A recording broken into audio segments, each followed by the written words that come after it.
guys! Sadly, we don't have a co-caster today. Our co-caster who we had for this week came down sick, so we would not be able to have a co-caster this week. Is my mic being weird? Nah, it looks fine. So sadly, we won't have a co-caster this week, but we did plan to have a co-cast this week. I plan to try to have co-casters for all top 32s, but I just want to state we don't have one this week. If anybody asks, you can answer, because I'm probably not going to answer it multiple times. But yeah, just to be clear, we had one for today, but he's sick. He'll be here for it in the future. Thank you. Thank you. This is a very kind of plain dress when it comes to this. It's a very high leg slit and stuff, but yeah. A co-caster. Yeah, Moonlight's gonna cast. Surely you'd understand it, right? I got mega curls today, bro. I got mega curls. Do you see this? Like, they're a little bit insane. They're a little bit too much. A little bit too much, if I'm being honest. But that being said,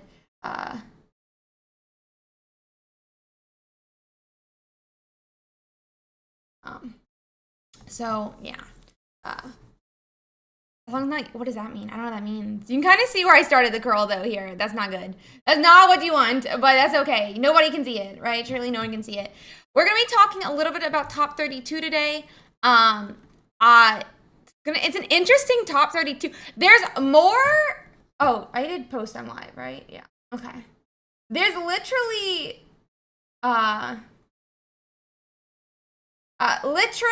more Marowaks in our top 32 today than Charizards.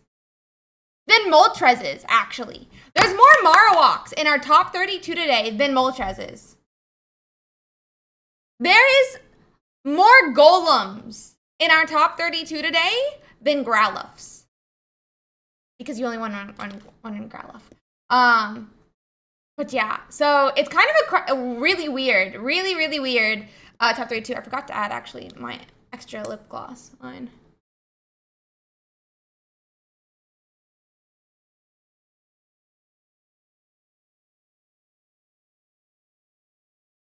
I was talking to the judges when I was getting set up, so I forgot to reapply my lip gloss. But yeah. I cannot believe yeah, so yesterday was hype. We had a really fun stream, I feel like. But yeah. It's definitely a bit on the weakness. Yeah, I agree, Chris. I mean, it's because Pikachu is so prevalent, right? It's literally because Pikachu is so prevalent. That being said, it's 2 weeks ago, right? Charizard won the whole tournament. Like, it's kind of insane how quickly, you know, that response of running water to counter fire, and then Pikachu respawns because of that, has led to such a, like, dense Pikachu in Mewtwo meta. And even we have an Arbok, Weezing, Wigglytuff in our top 32. We have, I think, is it 2 or 3 water? Yeah, 2 water decks in our top 32. Like, it's kind of insane. Very excited to see how today does work out. How did I get in the middle? There, I'm kind of in the middle now, I think. I'm gonna have, by the way, Christmas tree for Monday. So I'm surprised by the Marowak primary as well. And the Marowak Golem. This is my biggest surprise of the week, is Marowak Golem. I'm like, hello, what? Hello, what? What do you mean, Marowak Golem? What do you mean, Marowak Golem? But obviously, if it worked for them, it worked for them. Can't really say much about it. So yeah. Insane. Charizard falling off the face of the earth just in time for Mew to come in and not have any Charizard kill. I mean, not false. Not false, right? But yeah. Yeah, it's going to be really interesting to see how all these decks shape up. I'm so excited as well, by the way, for tomorrow. Not tomorrow. Next week. Next week, Mystical Island is going to be legal in our tournament. And I want to see what people cook up. I want to see if the same exact decks win. If, you know, we're going to actually see a huge new decks appear into our top 32. If we're going to see hybrids of, you know, those old decks mixed with new cards. Like, I'm so excited to see what people think up. So excited to see how it shapes up. I mean, there's a huge chance, right, that, like, 30 out of the 32 are going to be old decks, but then as we see more and more tournaments come in and more play with these new cards, right? Then we'll figure out how to play them better. Just because they don't show up next week doesn't mean they're not good cards. And it's going to be really interesting to see how it goes. Yeah, I'm expecting a lot of misplays as well. That's the only thing about it. Like, that's what I'm saying, right? Like, new cards means, you know, plays that you haven't had to deal with. That's what I'm saying. Like, Familiarity could win next week. But that following week or the week after, maybe those new decks actually do appear. Because, like, as an example, we've had Primate for what? The new Mankey for what? 4 weeks? 3-4 weeks? Does anybody know the exact time we've had the new Mankey? But the new Mankey hasn't appeared into our top 32 until this week. It was the first promo, like new attack promo card that we got. And it's only appearing this week. The week after that came out, everyone was trying to run the Mankey. And it was like a 30% win rate. Like, it was atrocious the first week while people were trying to figure out how to make Mankey work. And so maybe we won't see it immediately, right? Maybe we won't see those new cards immediately. But I think in the next weeks to come, we're going to see so much change in these decks, whether it be there's a spoiler about a new card that came out. And it's like our first, like, aggro. It's our first aggro item card to an extent. We haven't had, like, all of our item cards right now are defensive, right? Or, like, neutral. Red card, trying to defend against, like, that one card you don't want to have people to have. You have Hand Scope, defensive, seeing what's in your opponent's hand. Potion, trying to heal up, defensive. X-Speed, trying to run back to your bench, defensive. And now we're going to have essentially, like, well, there's like a couple variations of it in the physical card game. We had Horn. They used the same name before as well. But now we're going to see pulling Pokemon from the discard pile onto your bench. I think that's going to be so interesting to see, like, how these new, more offensive item cards work in the deck, how these new trainers start being seen play. Like, there's so many cool things that I think we're going to see in the upcoming weeks. So, that being said, top 32 is about to begin. We, like, did have to begin, and so we're gonna go and get that started. Alakazam's really crazy. I mean, we've seen it appear a couple times, though, right? Unless we're talking about new one. But yeah, I mean, Victory Bell's gonna love that, obviously, right? But so is Sabrina, right? Like, a lot of times, like, I've seen Arbok lose because Charizard doesn't put another card on the bench to protect against it. And hello. Now they can't do that. You're just going to pull that Moltres back onto the bench. Like, there's so many different things that I'm expecting to see, and it's so exciting to see how these are going to shape up in the next couple weeks. I'm going to go on and start up the tournament. We are going into our single bracket. We can go in and start the bracket. Okay. I'm going to announce top 32 is officially beginning, and we can get going. From 30 has officially begun. You may start top 22.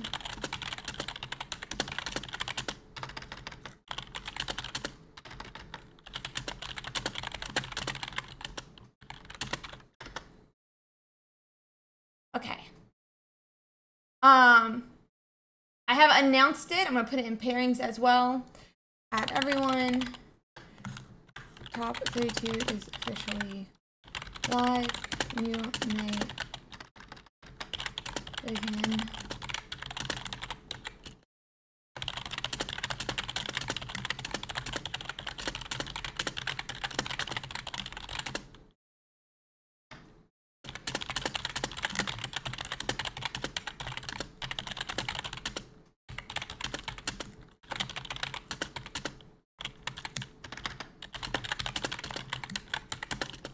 In January, I believe.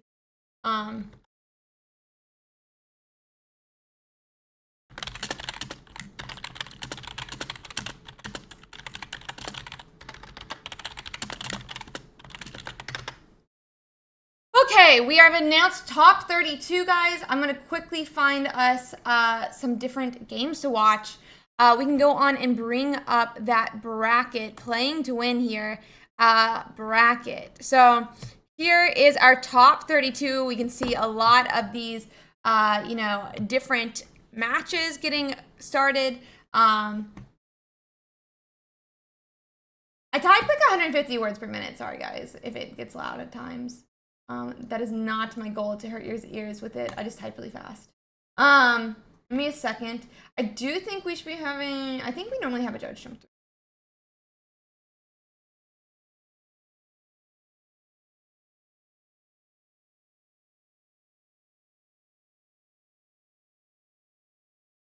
Perfect. Okay, I have an idea who I think I want to start with. I think we're gonna watch, in my opinion, I want to, oh, but maybe we wanna watch this. Do we wanna watch this first? Maybe we wanna watch Serpi and Nico. Serpi and Nico. Let's see if Serpi and Nico are streaming. I think this is them. 1 second.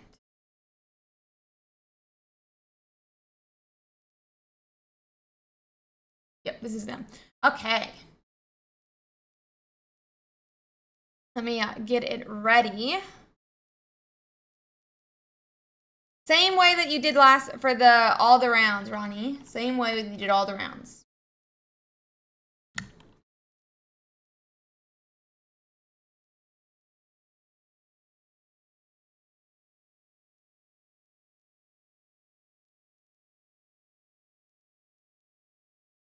Let's see.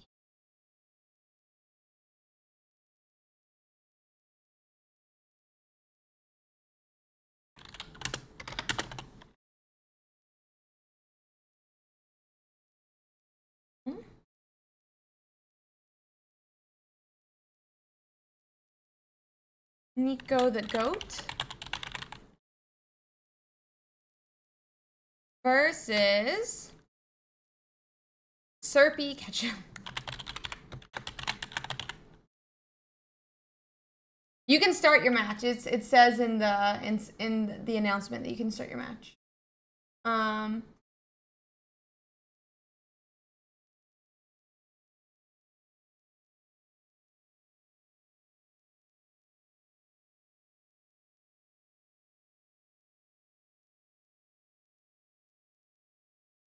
Okay, guys, we're watching that Charizard player versus the Wigglytuff Arbok. Very exciting to see. So we're gonna go on and watch that game. Charizard and the Moltres. Charizard and Moltres, as well as Nico the Goat with that Wigglytuff Arbok, have already gotten pretty well set up. It does look like we are powering up that Ekans on Nico's side here. 1 energy already onto that Ekans, which means he's probably expecting to have that Arbok in hand, in my opinion. On the side of Serpi, however, we already have 1 of the 2 evolutions needed to make that Charizard, and we're going to be going on and using the Inferno Dance that should hopefully help us get energies onto our bench. I'm assuming it's going to be going onto our Charmeleon here, but we do instead put that on our Growlithe. That does do a bit of, you know, wow, words earlier in the morning. That does mean that Growlithe is probably going to be what we're powering up. Our K9 must be in his hand if he's already starting to power up the Growlithe, especially since we already have the Charmeleon as well on the bench. So we're going to research, so already passed back now that we have that Arbok who used, I think it's counter, corner. Corner means that Moltres is not going to be able to retreat back, though, even though we do see that Charizard and Arcanine, not that he really wants to at this point regardless, but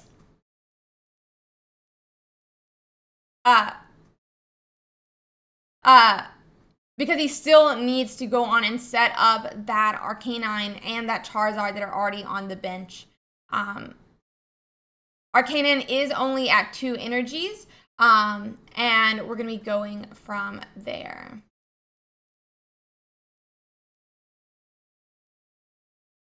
Two more energies, or another energy does go on the Arcanine, meaning it's already fully powered up here.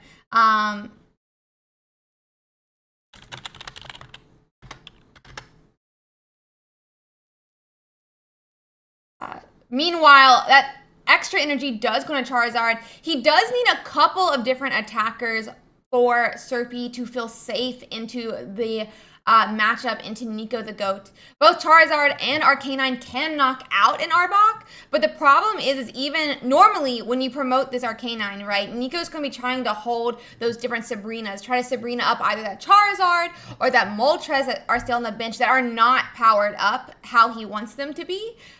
So we could knock out this Arbok. We don't really have a lot of energies though.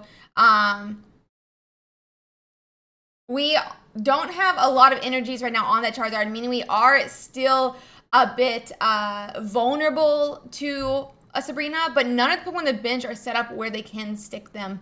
That being said, this Jigglypuff could potentially put the Arcanine asleep, and you can't retreat if that's the case. It does look like we're going to go on and power up that Ekans as well on the bench, potentially setting up for that second corner attack that we talked about.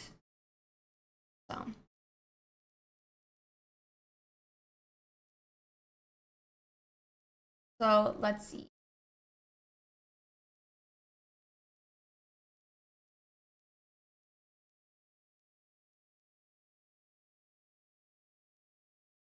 This look, we're trying to decide where to go with this. We do power up that Charizard again. As I said, we're a bit vulnerable to a Sabrina if that Charizard is not fully powered up, because otherwise that Charizard's gonna get stuck and he's not gonna be able to attack.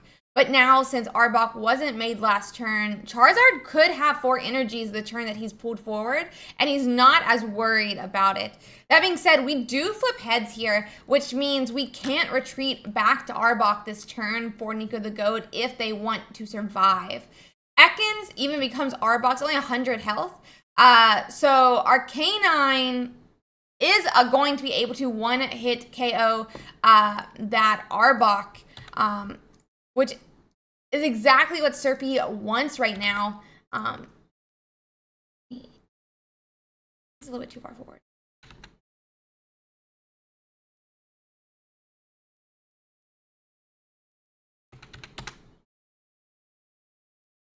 Let's see.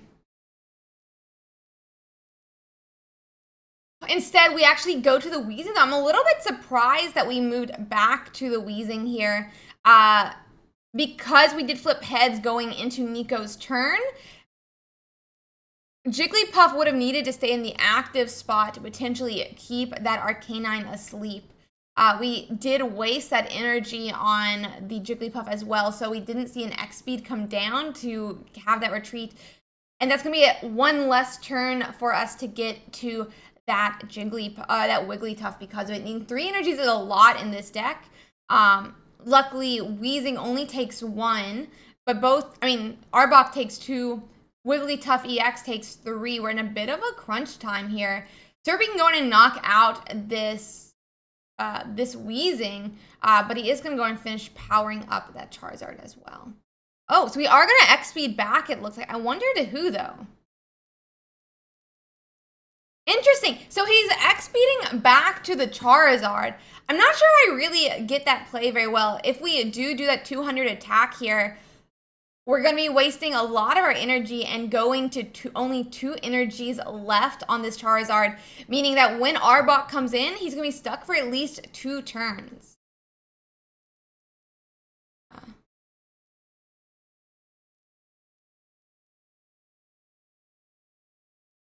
Doesn't, though. It's only 60. I guess with the poison, that's true, but and another attack. But it's a bit of a problem, in my opinion, losing those 2 energies as well.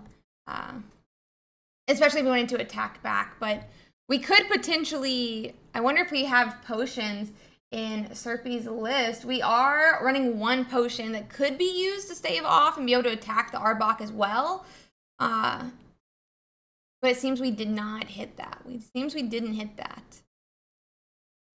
Yeah, Sabrina is a really bad spot here for Serpi.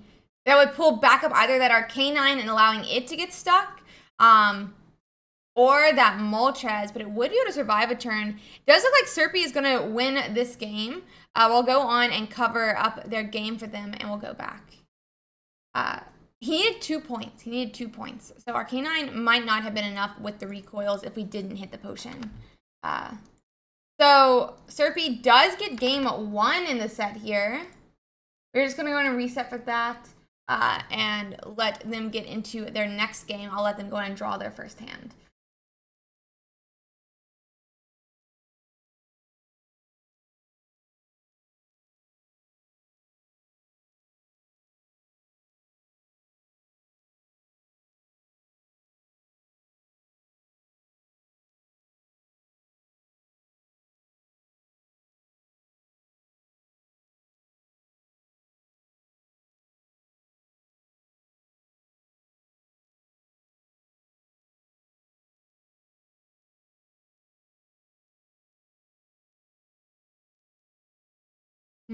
Okay, so I'm gonna go on and turn on that game again here. We have a bit of a, I mean, I think it's a good start for Nico as well. I mean, Nico starting with that coughing can be really nice when you're going first. You can go on and evolve to Wheezing, yep, this turn 2, and attack for 30. 40 with poison, and 50 when it flips back around. This is a bad spot for Serpi, though. We do get an energy on that Moltres, but we didn't have a basic to Inferno Dance back onto, and it's going to be at least one more turn that it takes to either power up those Pokemon or evolve as well. It doesn't look like we're getting any of those basics that we need this turn either, and we're just going to go on and attach again. This is a bad spot for Serpi, for sure, to be in. A little bit of a bricking moment for sure. A little bit of a bricking moment for sure.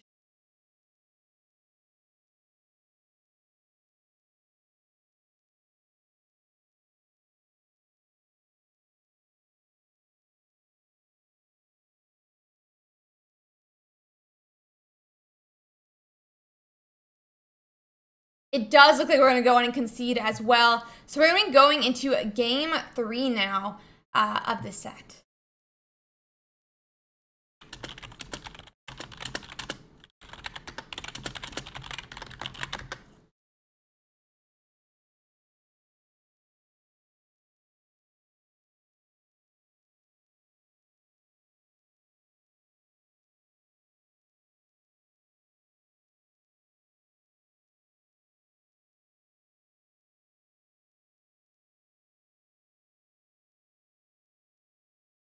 Okay.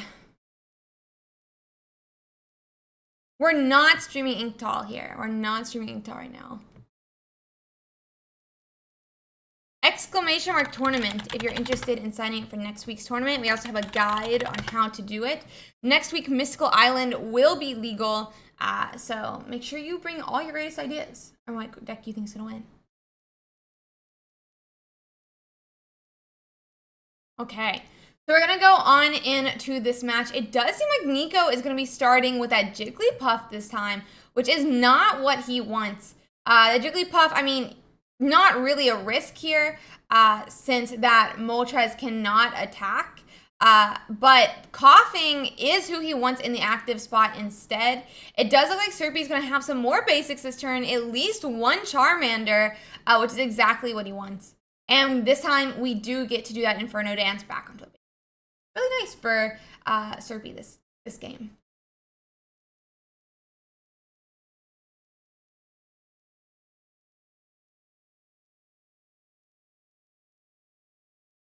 Okay, that's going to be 2 energies on to that Charmander, but we're going to have to see if we can find those evolutions that Serpi's going to want for this.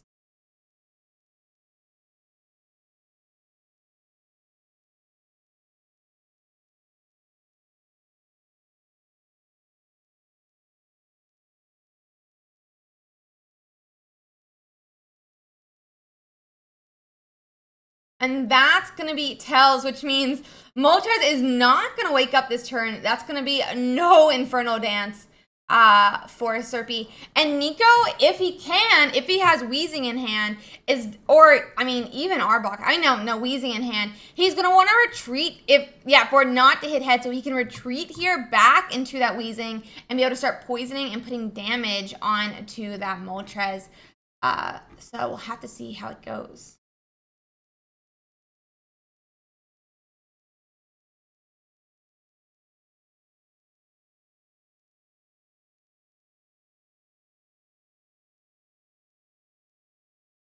Yeah, so Nico went on and put that energy actually onto that Jigglypuff. That kind of tells me actually that he doesn't have Arbok in hand, or at least probably doesn't, and more than likely does have Wigglytuff EX.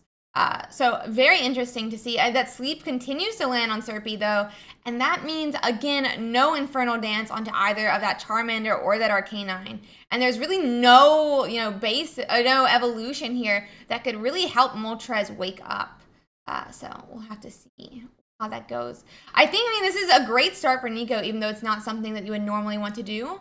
But we'll have, it's an interesting moment for sure. Jigglypuff is putting in the work, and I'm wondering if we're going to see Wigglytuff just as soon.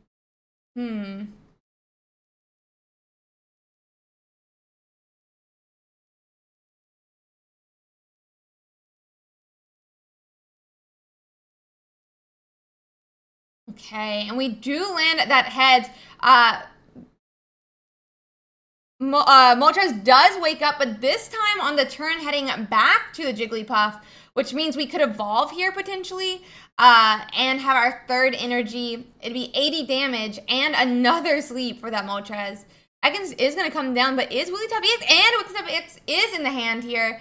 That's going to be all that is going to be needed to make a 3 energy Wigglytuff EX, 80 damage a turn, and Sleep is going to come back onto that Moltres.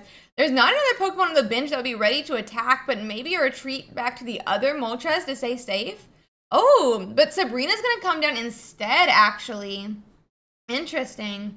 Looks like we're going to try to capture this Moltres on the bench where it can't do any damage or power up a Pokemon if the Sleep doesn't land. Yeah, I think we just put up the other Moltres here. I mean, it's a bit problematic for attacking, but it's probably the correct play. Yep, Wigglytuff is going to see that 80 damage now, putting that Moltres potentially to sleep here. Oh, he does wake up. He does wake up. Exactly what Serpi wants. And we're going to try to power up that Charmander and that Growlithe this turn, depending on the evolutions that Serpi has. They're currently 1-1 in the series, so we'll have to see how it plays out, but very interesting. Very interesting one matchup.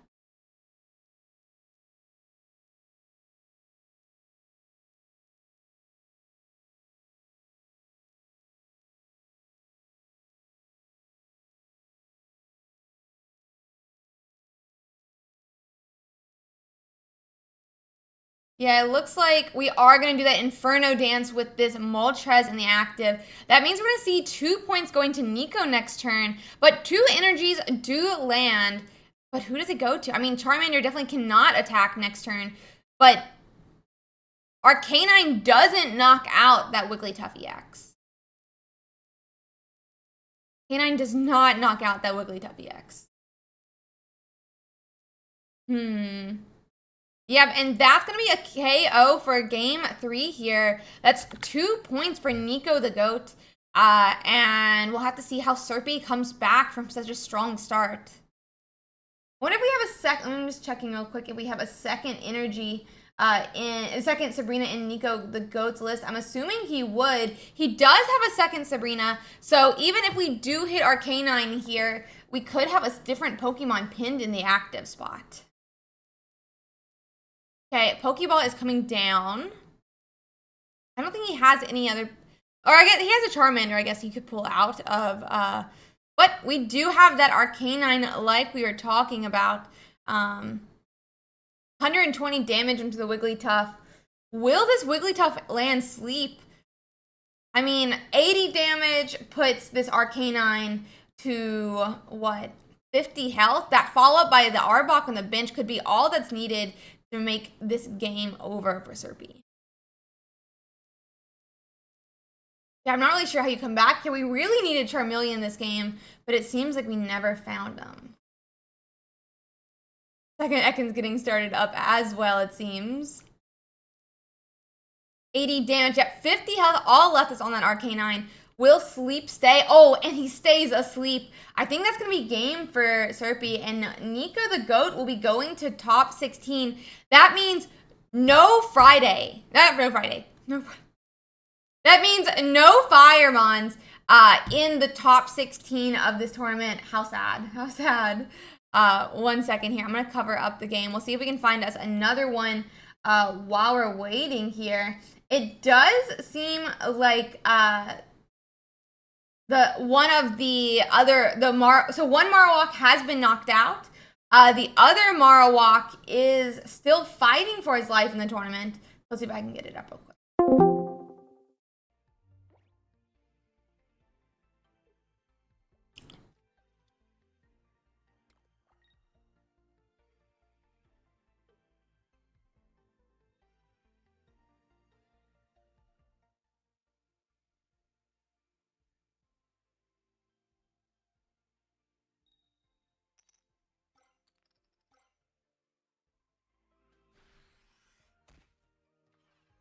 It is here.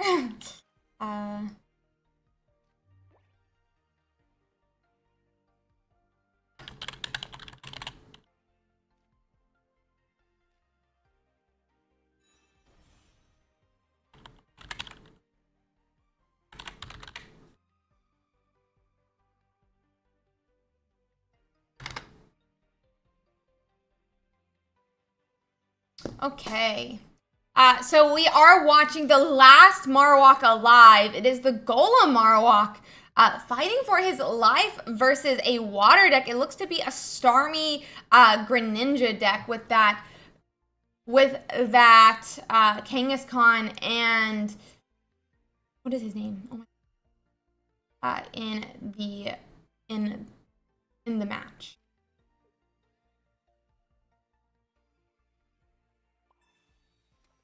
So let's see. It does look like we're powering up a second Onix on the bench. They're currently 0-0 in game 3 of their series. Yeah, far-fetched.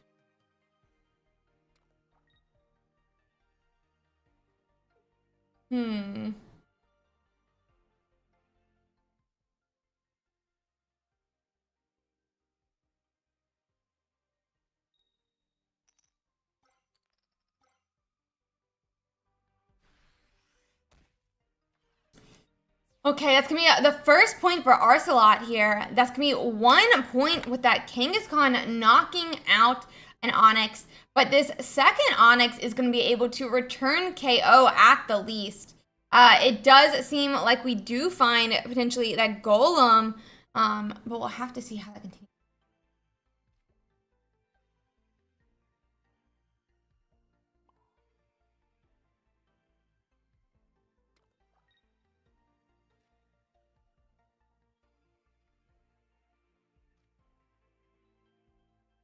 Okay, Sabrina is going to come down here. I'm wondering who Ursiiday's going to put forward. If it is that Farfetch, though, who does get one-hit KO'd by Wiki's Onix. Interesting.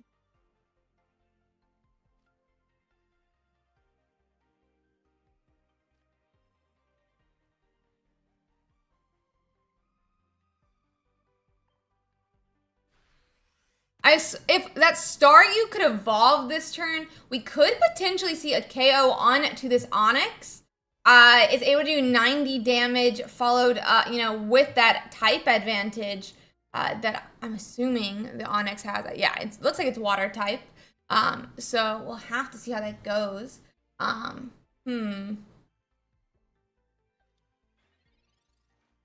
Onix is grass. Okay.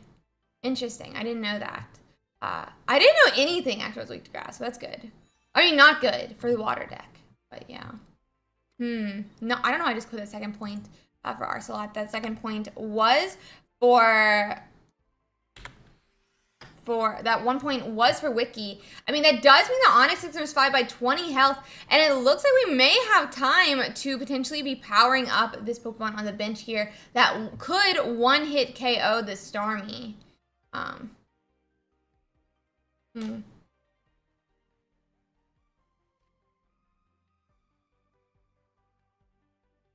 So let's see. It does look like we're going to be putting down, or not.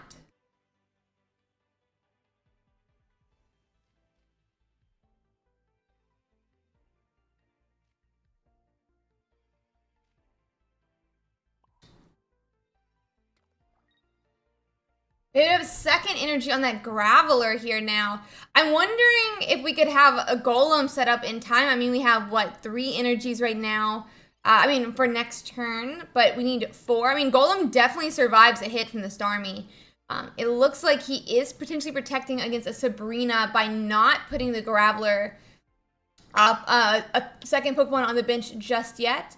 This way, Ursiiday is going to be forced to fight that larger Pokemon, that Golem and Graveler, head on here. But Kangaskhan is going to be put forward instead. I mean, this isn't even assured that the Onyx gets knocked out. So we'll have to see how that lands. Seems like no Sabrina to pull that Graveler up just yet. If we do fight, like force a Golem attack though, he gets put down to 110 with the recoil. He survives a hit by Starmie with that, but I'm not sure if, then he still gets knocked out and they're both tied at that point. Yep, that's a second point for Ursiiday. I'm just trying to think how this plays out. I mean, both sides seem to be in a little bit of a problem here. This is only 70 damage that Graveler does, but with a Giovanni, we would potentially be seeing, 100 damage from that Starmie next turn if Ursiiday is running it. Let me check really quick. There is one Giovanni that Ursiiday is playing here. But yeah, I mean, even then, with 2 potions, if they decided to use Giovanni, they wouldn't be able to do that second recoil.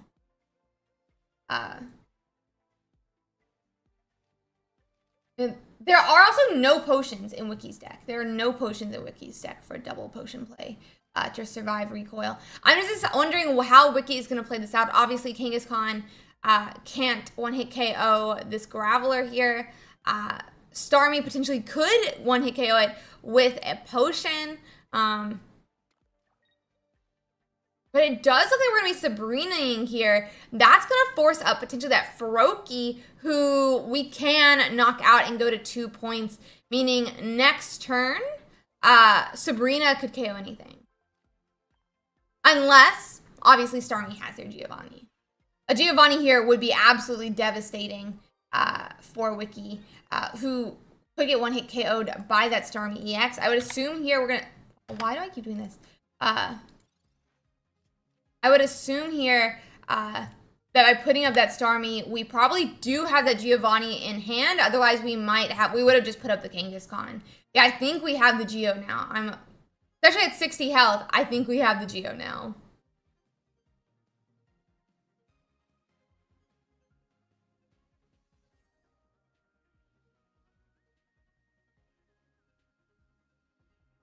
Dun, dun, dun, dun.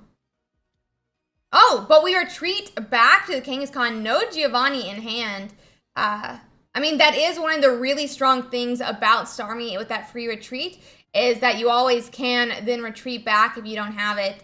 But this is probably going to be a KO now. I mean, not a KO, a finish of the game. Wiki can evolve into that Graveler, or that Golem, or Sabrina and KO anything on the bench. So we'll have to see how that goes. That's the really, really strong part of Starmie EX, is that 0 retreat cost, allowing you to retreat back at any time that you want, even if you decide to put that card forward first. We're going to go into see that attack with Kangaskhan. It's not really going to matter. We are full health Graveler here, which means even if you do 60 damage, he still has 40 left. And only 30 damage is going to come down. I'm sure we're going to see that Sabrina now from... Oh, we don't have a second, third Sabrina. My brain is like melted right now. But we can just go in and see a Golem here and a knockout onto that Kangaskhan, getting us the 3rd point that would put Wiki directly into the top 16.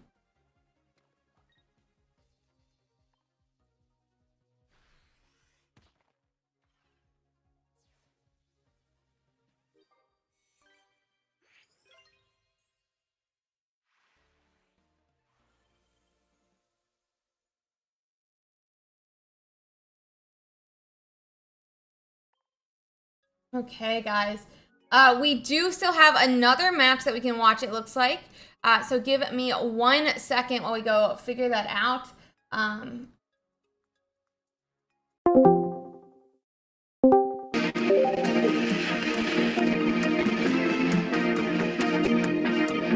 They are just starting game 3. So here we go.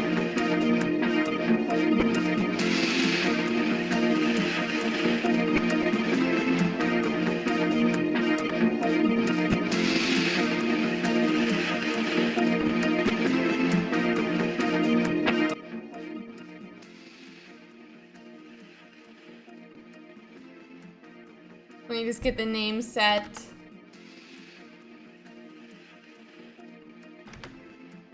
Yes, Shiny. I have to cover stuff up, so it takes a second, guys.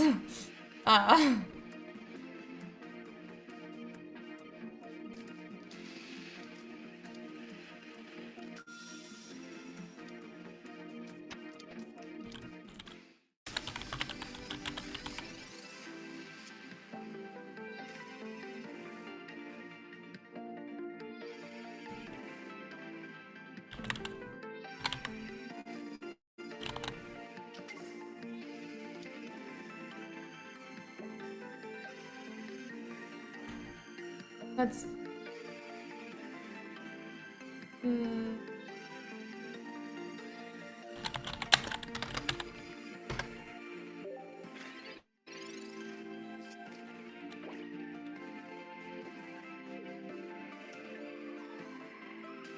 Okay. We're going to transition over to our next game then. Here we go. Okay. So it is a Pikachu versus Pikachu. And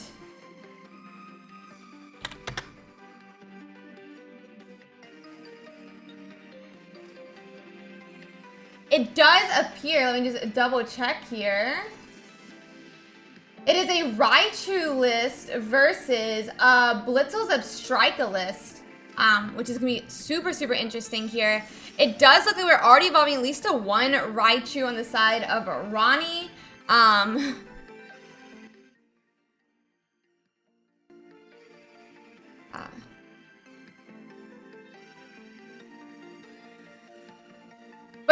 Sakuya is going to be able to be 2 energies next turn and start doing 90 or 60 or 90 if they hit that 3rd Mon on the bench and evolve. Or not evolve, and do 90 damage in that Raichu. Let's see.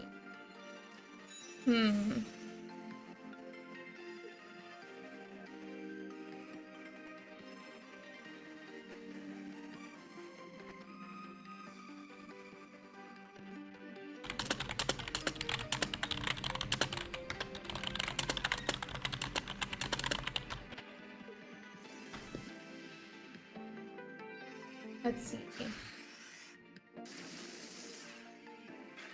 Okay.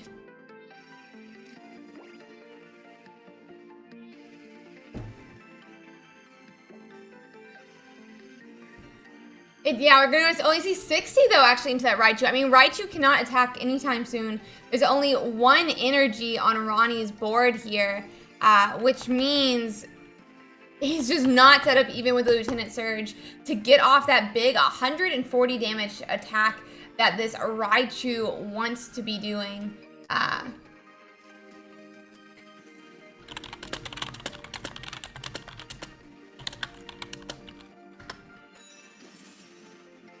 I mean, it's essentially just being used as a tank here while he gets this Zapdos on the bench, but we are going to be switching back his other Raichu for a similar reason. The only problem is, though, is because of that Zebstrika on the bench, having him there doesn't mean he's completely safe. I mean, at 40 health, he does survive one attack from that Zebstrika, but a third basic on Sakuya's bench does mean that Zebstrika would be able to knock out this Raichu even when he runs away. We'll have to see here. A second energy did go onto Ronnie's Zapdos, but that damage is not assured. It's going to take 3 heads to be able to knock out that Pikachu before that Pikachu's going to be able to be, if with 3 basics, to hit KO that Zapdos in return. I mean, a third energy does mean we could see Lieutenant Surge as well, though. But hard spot for the Raichu to be in for sure. Does look like a third basic does get played on Sakuya's side. That's going to be 90 damage he's able to do the Raichu. With the Giovanni, that could potentially be, 100. But instead, we're actually going to see retreat back, I'm assuming, to, that Zebstrika here. That means, 30 damage could go anywhere right now.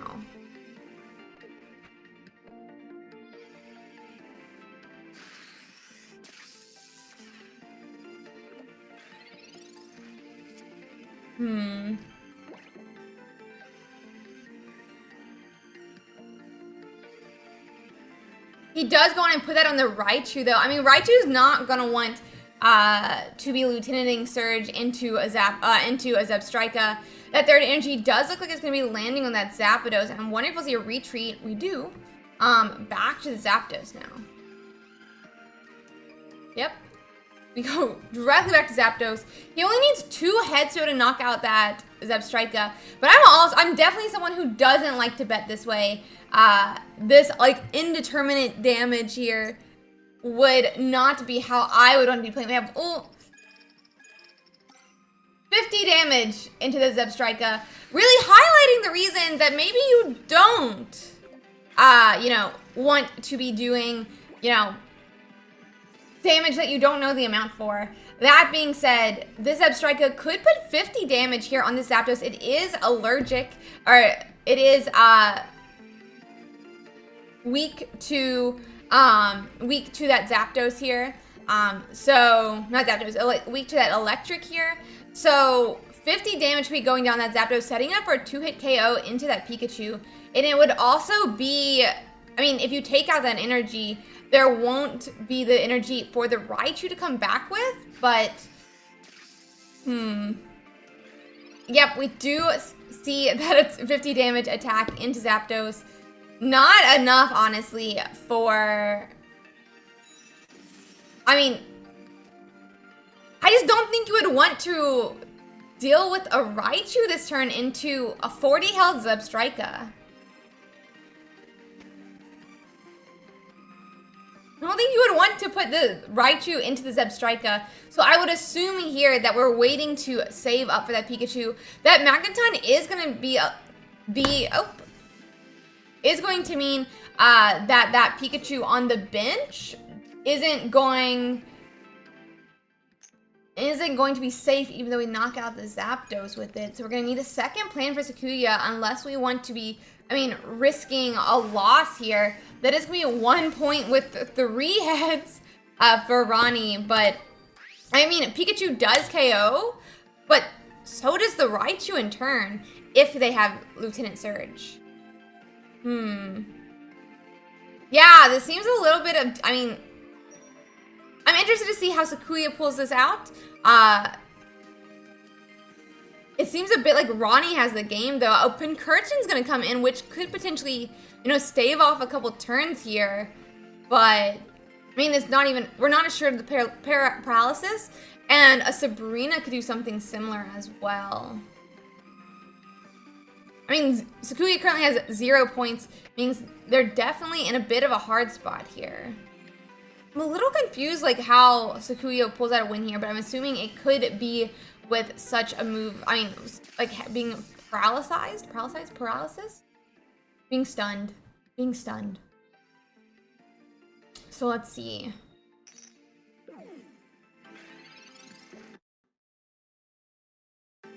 Okay, we're back, it looks like.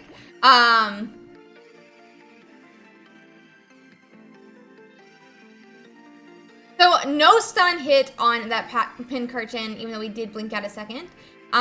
So no stun is going to be on that Zapdos just yet. I mean, Zapdos could KO the Pkmn here with that same 4-coin flip attack, assuming he does hit 2 coin heads. So let's see.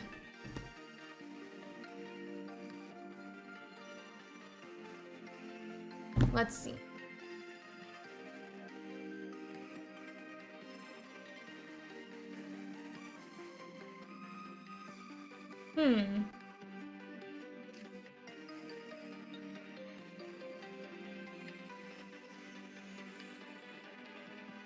Not even a coin flip at this game. At this point, I mean, Raichu is set up to be able to KO a 2-pointer on the bench, so.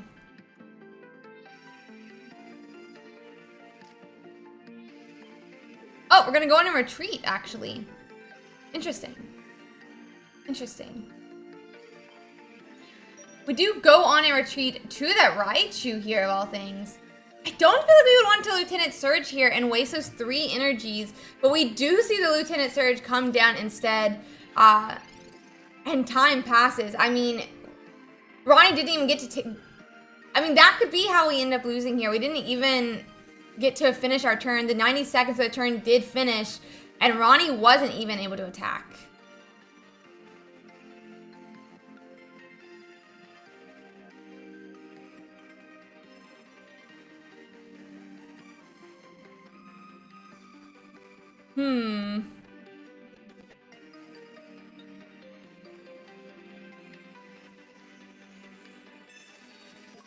I mean, they didn't even have a second supporter to play, so I don't think that was what happened here.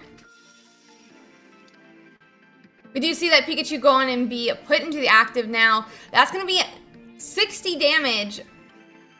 90 if they find another Pokemon for their bench spot here. Energy attached, but do we have that third Mon that's needed? Oh, Giovanni is all that we need, actually, and that's gonna be enough to KO this Raichu, giving Sakuya their first point. Because of the Lieutenant Surge, we won't even see a follow-up attack from the Zapdos, which could have potentially been what, you know, was needed to knock out this Pikachu. That was 2 energies. All the energies were moved from the Pokemon on the bench on to that Raichu in the active from that Lieutenant Surge, meaning Ronnie is desperate for energy right now, and he's behind on that energy race.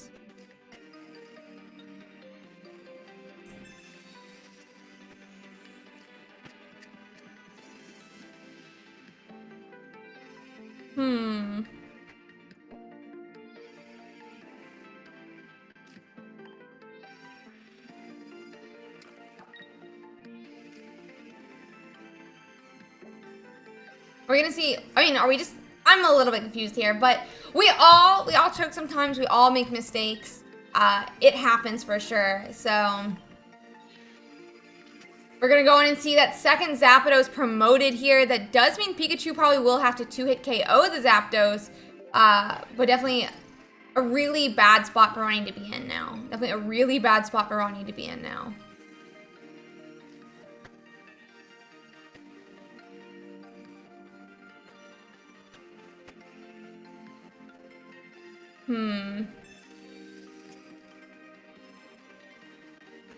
Potentially, we could see a Lieutenant Surge next turn if Ronnie's even running 2. Some of these decks are not running 2 anymore, but he is. He'll have to be able to find it. So we'll have to see if he is able to pull that Lieutenant Surge out of his cap. But he'll need an X speed as well, and I think he may have used them both.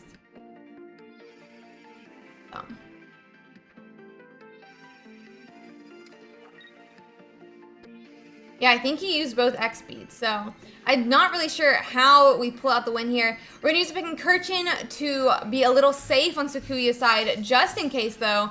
And that's going to be 50 damage, putting it putting both of Ronnie's Zapdos firmly in range of a Pikachu KO. Definitely think it was the correct play to go back to that Pikachu just to be completely safe. And that is going to be game 3, finishing off the last of our top 32. Finishing off the last of our top 32. I'm going to go and announce that people can start in the top 16. We are officially in the range of being able to, being within that prize pool. Top 16 does all have a prize pool reward. Huge shout out to our sponsor XP Collect for being willing to support that. Only because of our sponsor are we able to have a prize pool that reaches all the way from our top 16 to first place. So huge shout out to our sponsor. They're absolutely awesome, and I'm so appreciative they're able to support our competitive community in the way that they are.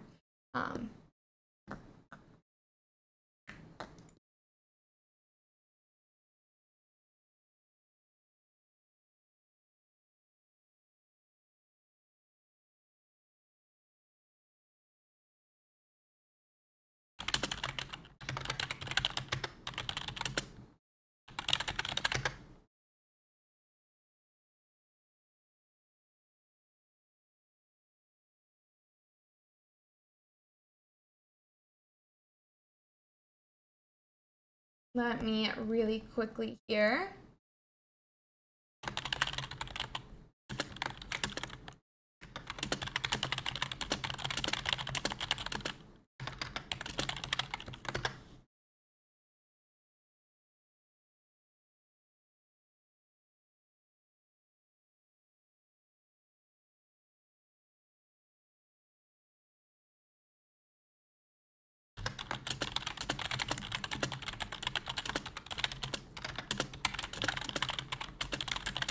Let me bring up our top 16 guys. We're just going to let them get ready real quick, and then we'll find a game to watch.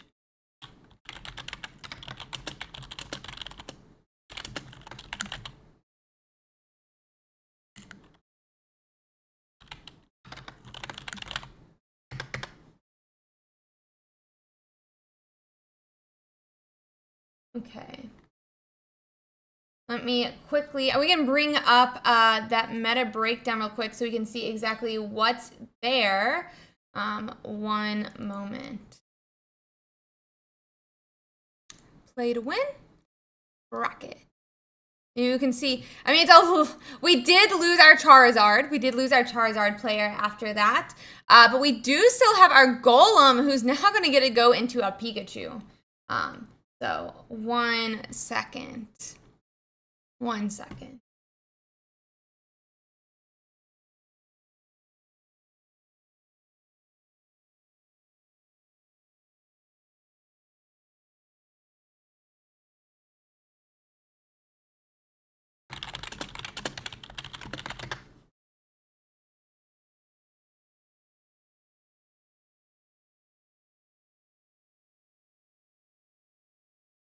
I'm just bringing up some different games, just checking to make sure who are getting into their matches. So 1 second here, guys. 1 second.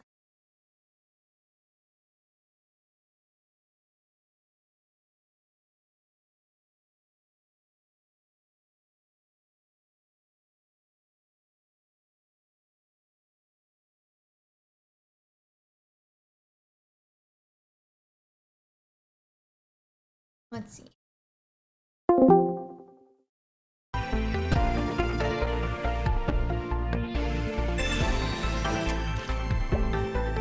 Okay. We get up our match.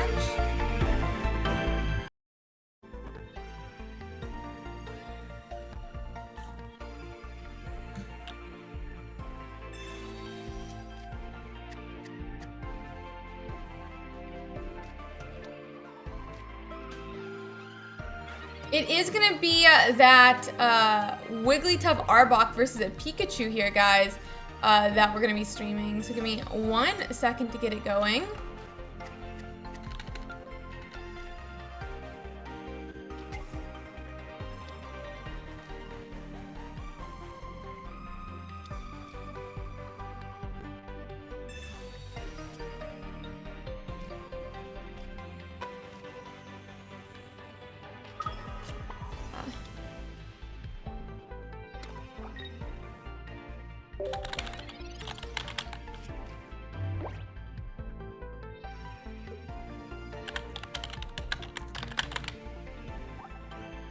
They're currently 0-0 in the match. It is Pikachu V for Varo versus Nico the Goat with Jigglypuff Arbok.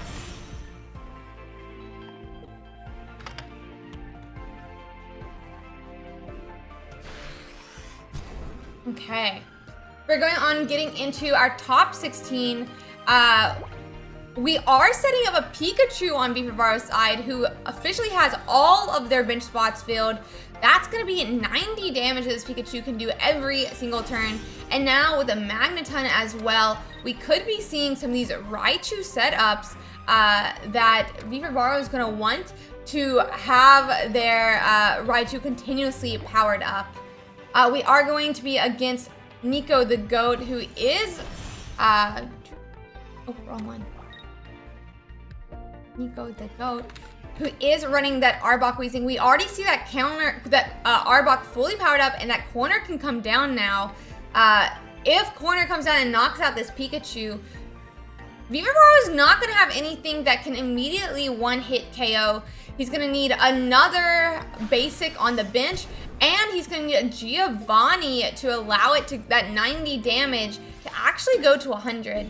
That's going to be Nico's first point, knocking out that baby Pikachu now, setting him up potentially, if he knocks out a 2-pointer, to go on and win their game 1. Oh, that third basic does come down, but no second Pikachu EX, or Pikachu that could evolve into a Raichu. That Magneton's going to get another energy, and we're starting to set up that Zapdos EX on the bench now.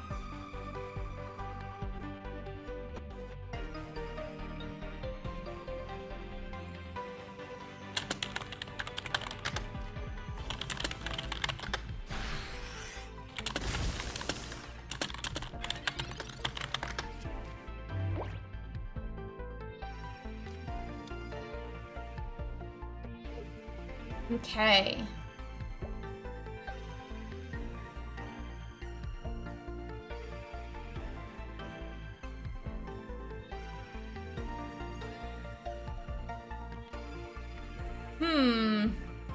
Nico's a little bit of a tough spot here. Without a Geo, though, he was able to survive with that Arbok.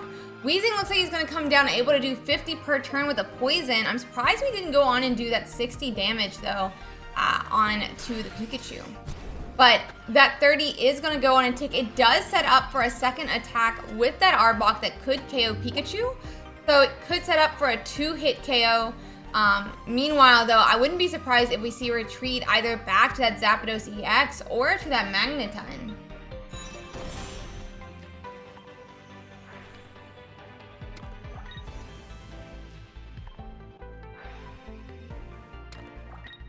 Okay, a second Magneton as well. I mean, we don't have a Raichu or baby Pikachu even yet on the bench.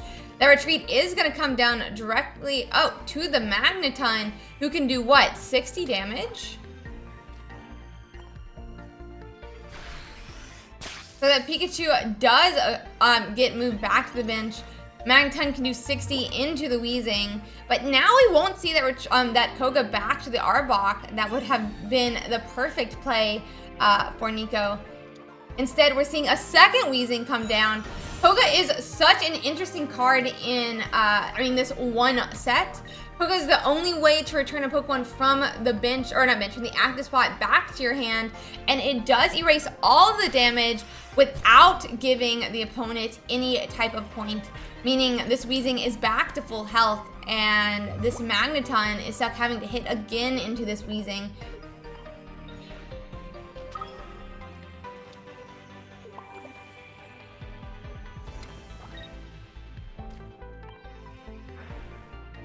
The ability comes down. I mean, Pikachu's back in the active spot now.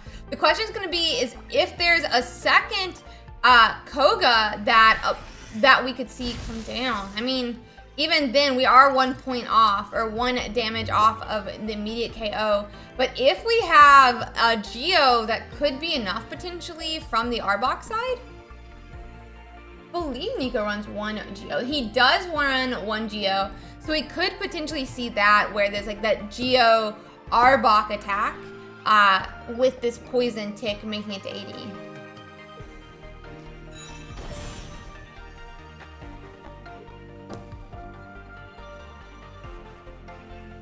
though, because you obviously can't Koga. I don't know why I just said that. You literally can't Koga. So, and GL. My brain is like melted today, guys. I'm sorry. I swear my brain is like melted today. My brain is literally melted today. Ignore me, guys. Ignore me, honestly. You can't Geo and Koga in the same turn. That just doesn't make sense. Yeah, it's in a bag behind me. Yes, we are gonna at least stall for one more turn. But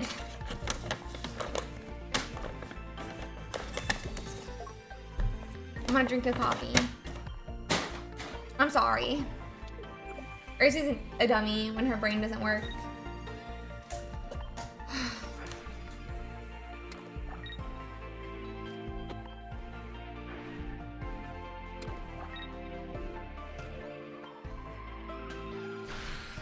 Okay, we are gonna be trying that Magneton attack again now. Kind of a bad spot to be in, honestly, but we'll have to see how it continues. I mean, that's gonna be Vivaro's first point now that Weezing did stay in the active spot, but there's no two-pointer on Nico's side that Vivaro could follow up with.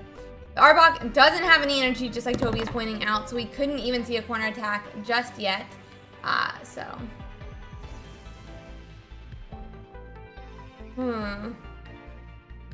good point from Toby, though. We are gonna go and see a second energy onto the Jigglypuff. That's a bit of a commit on Nico's side. He's saying, I have the Wigglytuff EX. You better not hit heads. And we don't see that head. We don't see that heads, meaning Magneton is stuck asleep in the active spot.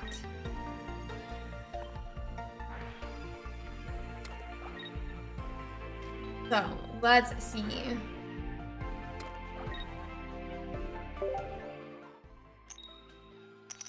Another Tails, though, actually. If Wigglytuff EX comes down, that's going to be the first...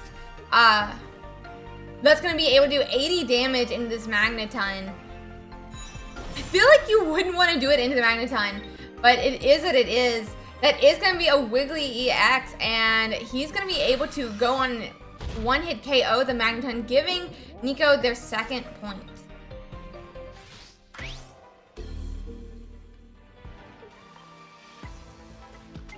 Zapdos could potentially one-hit KO. This is definitely, a fact for Varo. He also does now have a bench slot, for that Pikachu, potentially seeing a Lieutenant Surge and Raichu next turn if the Zapdos doesn't hit.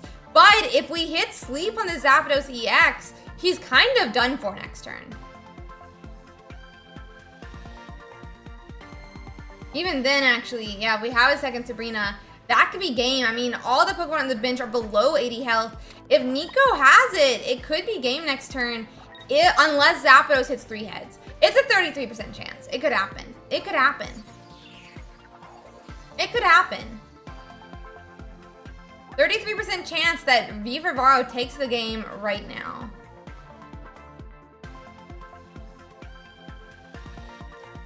Yeah, I believe they've only used... Oh, but we're going to Sabrina up one of the other Mons of the bench. I mean, that does potentially help. No, it's not going to help protect against the Sabrina now. I feel like we had to attack into that Wigglytuff EX. I mean, that's going to be a second point, but we can't Sabrina again after this. Yeah, I think there's a little bit of a bad Sabrina by Vivaro, but that being said, maybe he still pulls it off. But we're definitely very vulnerable to a Sabrina now. That Sabrina is going to come down. Whew. And that's going to be game. That's going to be game 1 for Nico. We're going to go on and cover up their screen here. I'll go on and reset their points. And we'll be going into game 2.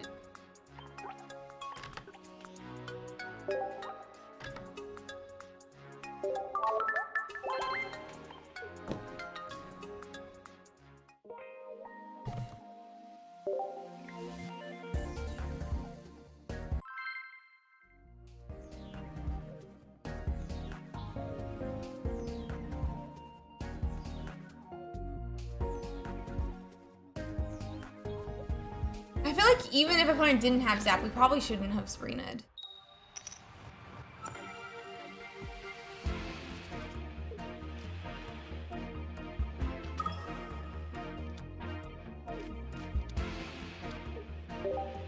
Okay.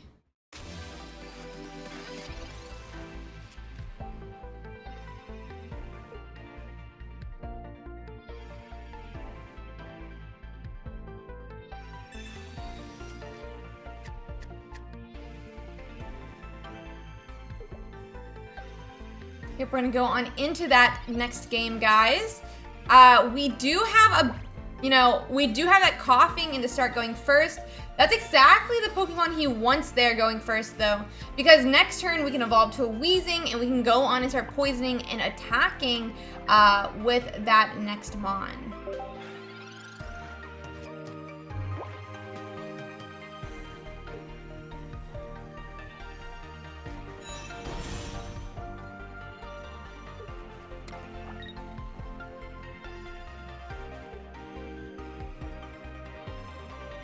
Let's see.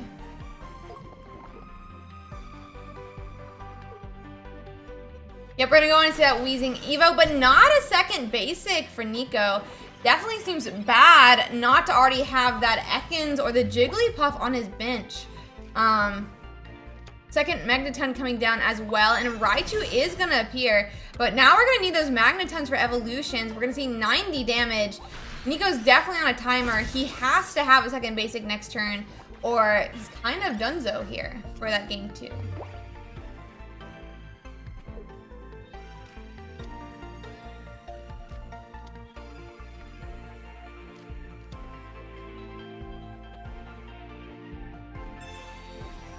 We do have basics though, a lot of them. And we're gonna Koga up that Wheezing already. I wonder who we put forward. We do put forward the other coughing though. I'm a little surprised that we're protecting that Jigglypuff this turn. We might have seen a sleep.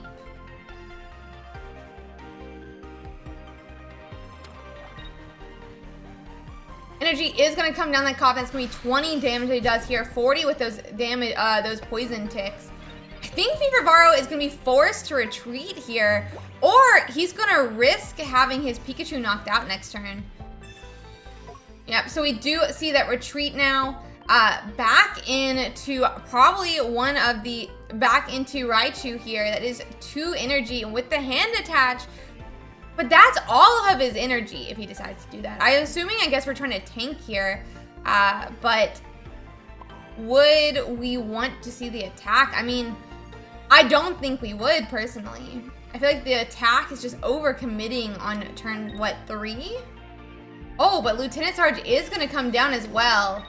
I mean, maybe if we have Magnetons in hands, this is safe, but I assume we would have already put them down this turn. And that's all the energy on Vivravaro's board. That being said, there's nothing set up on Nico the Goat's board either, so maybe it's fine.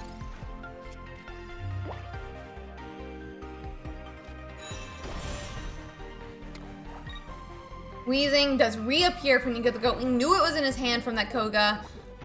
And we poison, we're able to do 50, but there's no, I mean, there's, unless we have Lieutenant Surge and 2 Magnetons, there's no world that Vivravaro attacks again this turn.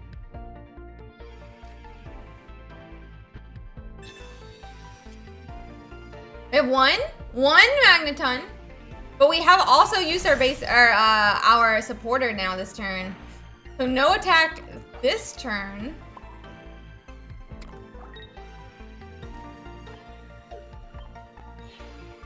We're gonna retreat back to Magnemite.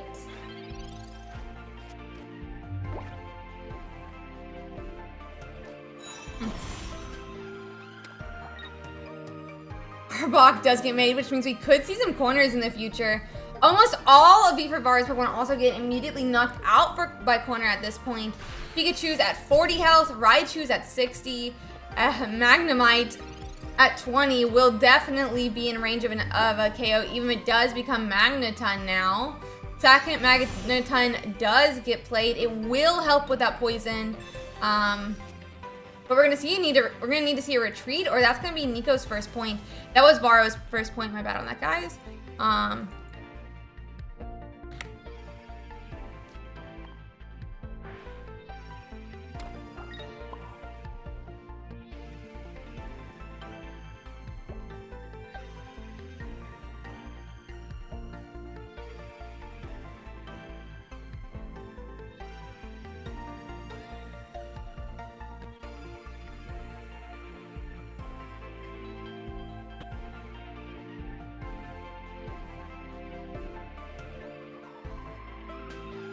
Let's see.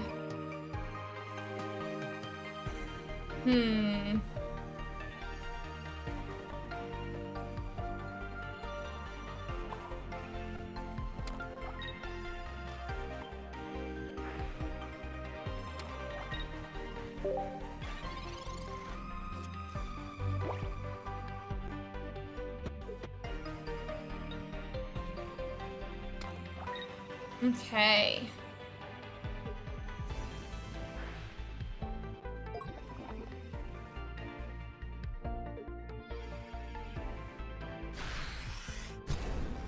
Yep, that's gonna be a KO onto that Magneton here. But we could see potentially, right? Nope, we're gonna go to Magneton instead. Interesting. We could see that attack though this turn for sure. It's a bit of a problem for sure. I'm not really sure how we play it out for Varo. Like, he can't stall too long because it does allow him to power up that Wigglytuff that can do 80 per turn. Everyone's kind of in range of that KO here. It seemed like, even though Nico's only just taken his first point now, it does seem like he's got a pretty, like, firm handle on the game.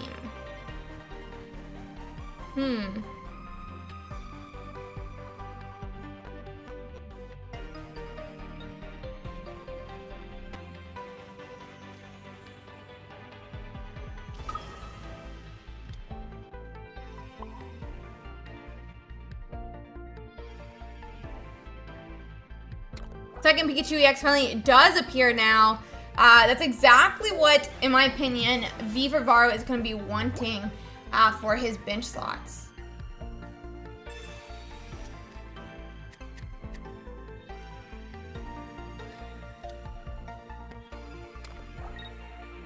Wonder if there's a world where, like, we stick with the Arbok, but we don't, because we go in and attach that Wigglytuff. That's going to be only 50 damage that Weezing can do this turn.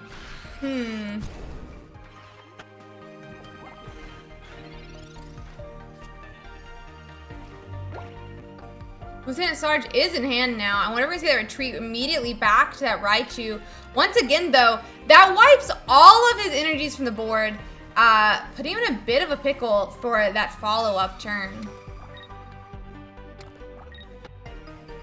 I guess we do go in and see that energy as well. We did hold our energy this turn, which does allow him to go and power up, potentially for that follow-up, but it is going to K onto that second Weezing.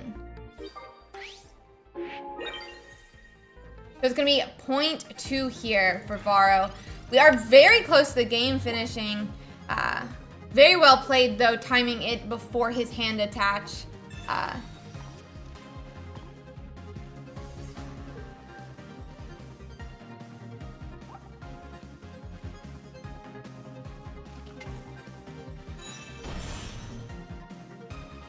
Let's see.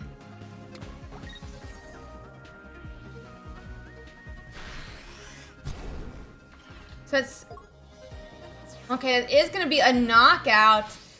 Vivar's going to need a Giovanni if he wants to one-hit KO this Arbok, and he's very susceptible to a Sabrina this turn. Very susceptible to a Sabrina this turn. That's going to be that second energy here onto that Pikachu, but does he have the Giovanni he wants / needs to be able to knock out? Nope, he doesn't. I guess we are safe from Sabrina, but this is a bit of a problem. I mean, if he does Sabrina to that Zapdos, it could go on and KO him. But we could just go and retreat back to this Wigglytuff EX, potentially sleep here and now. That Zapdos doesn't have anything on him right now. We're gonna see an X speed back, okay. Okay, Wigglytuff EX is in the active spot. And we are gonna see Sabrina actually. So we're not even going to like have the potential for that Pikachu to be doing 90. That being said, we would just only need to attach and retreat to be able to do the same thing. I'm a little bit wondering if we even should have retreated. I mean, should have Sabrina there, because now we just retreat into that 90 as well. Oh, but the Tails lands, and I think that's gonna be game. That will be game 2 for Nico, I think, here. Seems like it's gonna be game 2 for Nico. Okay, Nico the GOAT takes game 2. Let me grab us another match, guys.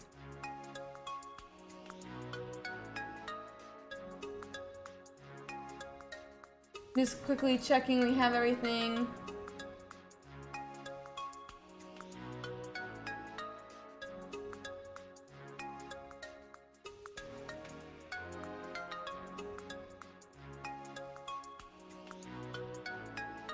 Yes. Let's see. So I'm just finding a second game real quick.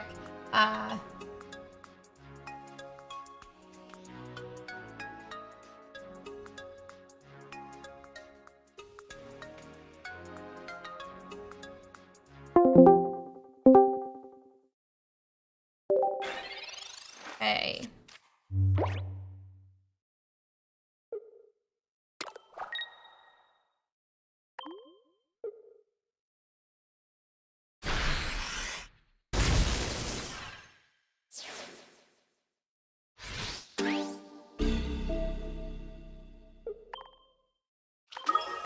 Okay. We're gonna be watching Pendulin versus Zephrpo.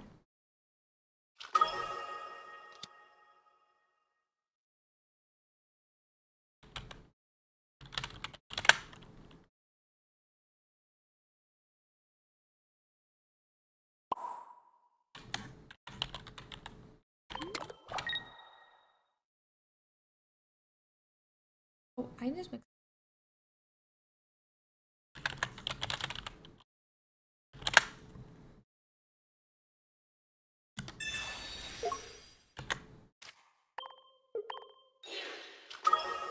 This game is currently 1-0 with Zephyr with 1 point. Just finishing setting up the screen real quick, guys, and we'll go on and get into that. Going in here. So that is Zephrpo versus Pendulin. Pendulin? Okay.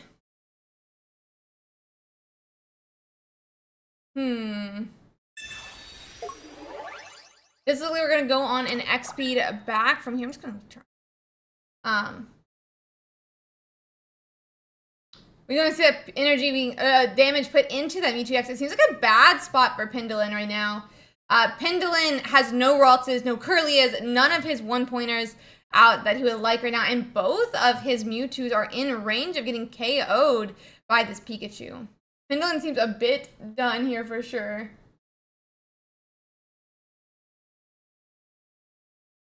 Bit done here for sure.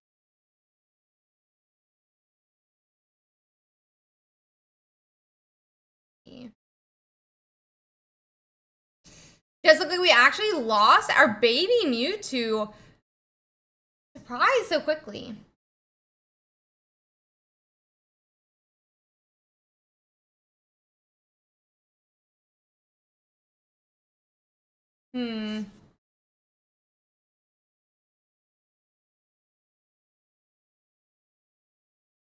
Yeah, it seems like we never do a Ralts until last turn. We are going to go in and sacrifice the Ralts here, but it definitely feels, like a bad spot. I mean, he doesn't have an out here. I don't know where he goes from this point.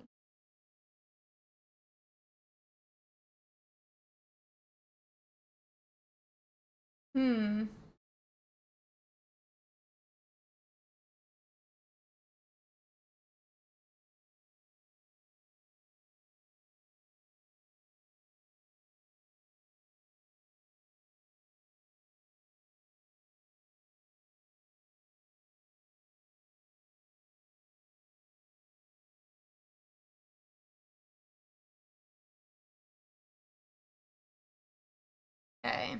Mewtwo is going to go and put into the active spot, but he doesn't have enough energies, and this Pikachu is just going to get knocked out. Yeah, that's going to be that last game for their set. Let's see if there's any others still going, guys. Give me one moment. Give me 1 second.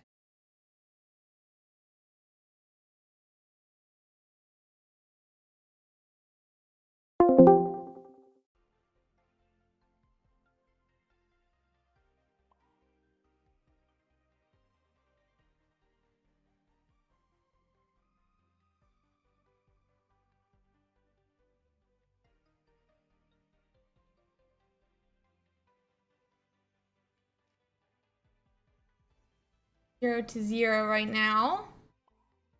We're gonna watch that Golem Marowak versus a Pikachu. The exact matchup that the Marowak wants for sure.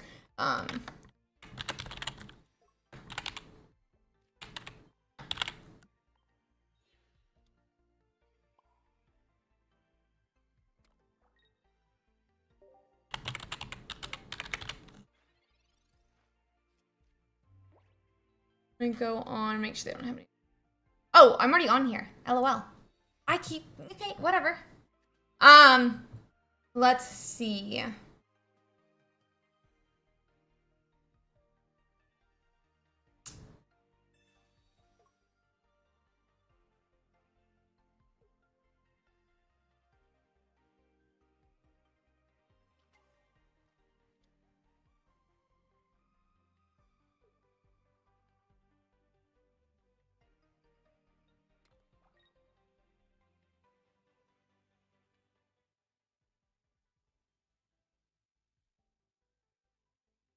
We're gonna use that Zapdos attack here, trying to see if we. Oh, 2 heads. That is not enough to knock out this Onix.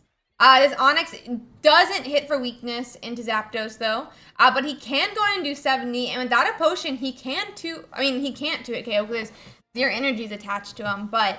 We'll have to see how this plays out. He doesn't really have the ability like some of these other Pokemon just to retreat back here. It's a hard spot for Wiki to be in. I mean, this Onix is stuck there. 0 energies attached to the Onix in the active spot. So what is he supposed to do?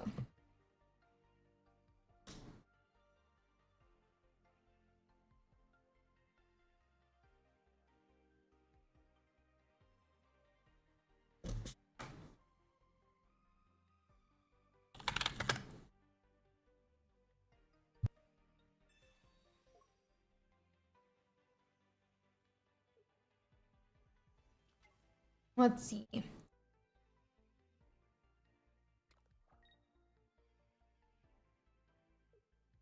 Let's see here.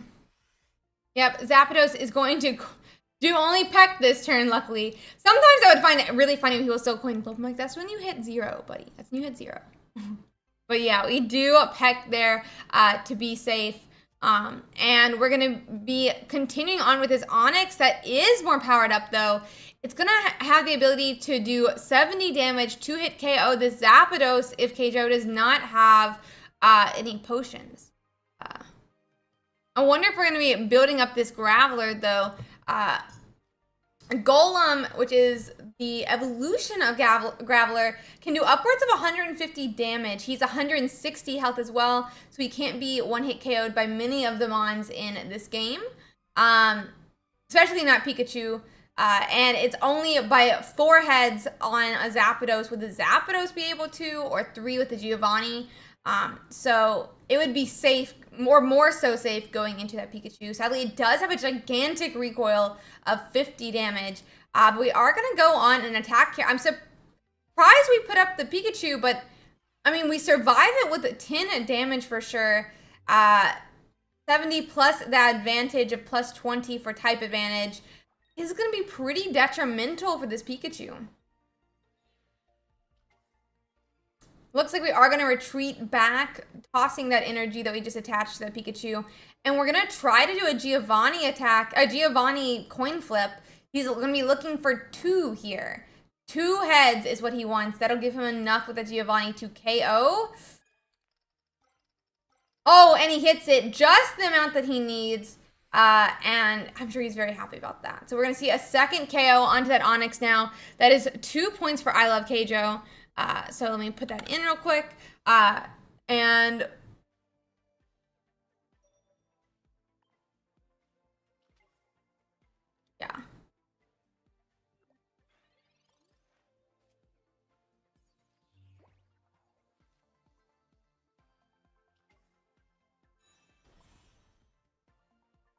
Marowak EX does appear, actually. Very interesting. So yeah.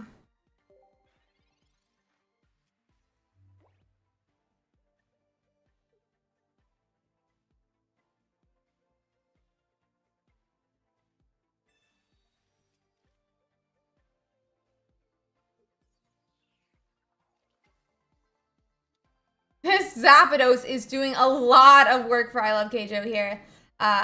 We'll have I wonder. I mean, we are gonna retreat though directly back to a Pikachu that will be able to for sure hit for that 90 damage here. Not what Wiki wanted. We do hit the evolution on Golem, but we're just a little bit too early. And we're not going to have the ability to retreat and attack like we'd want. And we have to end just like that. It does look like this game is not going to close out the way that Keijo is really going to want it to. They're currently 1-1 in the series, and we're in a bit of a hard spot here.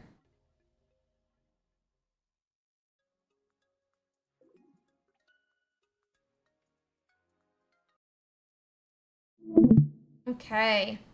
Yep. That's going to be game, it looks like, for Wiki. Mad respect for him having that and going so far. So, give me a second, guys. I think that is going to be all of our top 16. We'll be going into top 8 very shortly now. One moment. We'll go on and flip back to that meta breakdown. I can show you guys who has made it into top 8.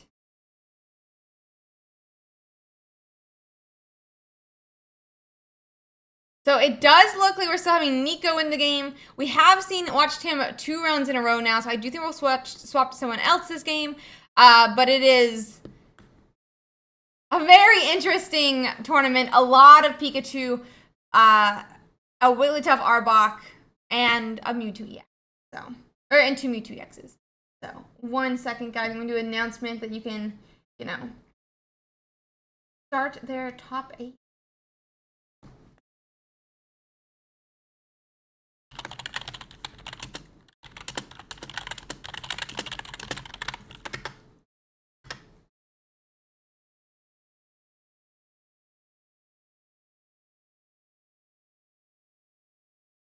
I'm gonna go on and get prepped for that, guys. We're into top 8 now.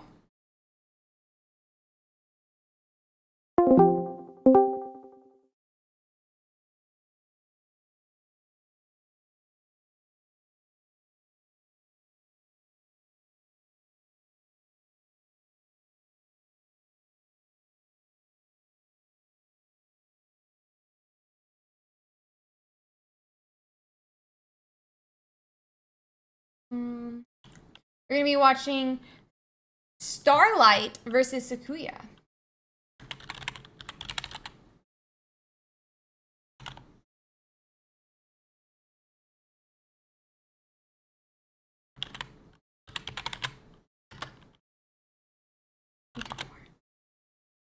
They're they haven't even started yet, so we'll be going in very shortly.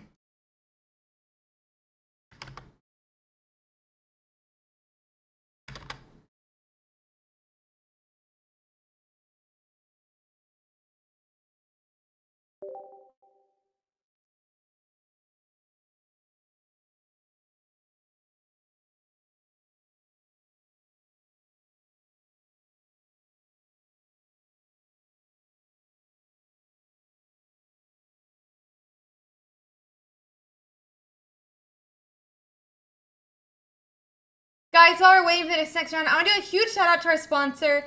We are firmly in the top 8 now, which is obviously in the prize pool, but it's only because of our sponsor, XP Collect, that we are able to have such a widespread prize pool. Top 16, top 8, top 4, and everyone in finals does get something for making it here. XP Collect is a card shop where you can pre-order a lot of those physical Pokemon card packs, as well as many other card games. So please make sure to check them out. I'm so appreciative that they're willing to help out with this, and we are very excited for next week's as well, which is gonna be so much fun. So let's go on and get into this top 8 match. It is, I believe, it's Pikachu versus Pikachu. So let's see how this goes.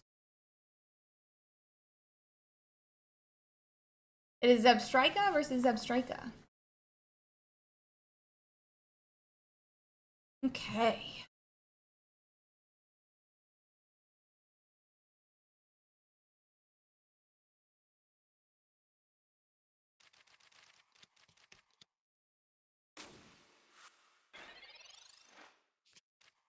Really quick, going over the list here, guys.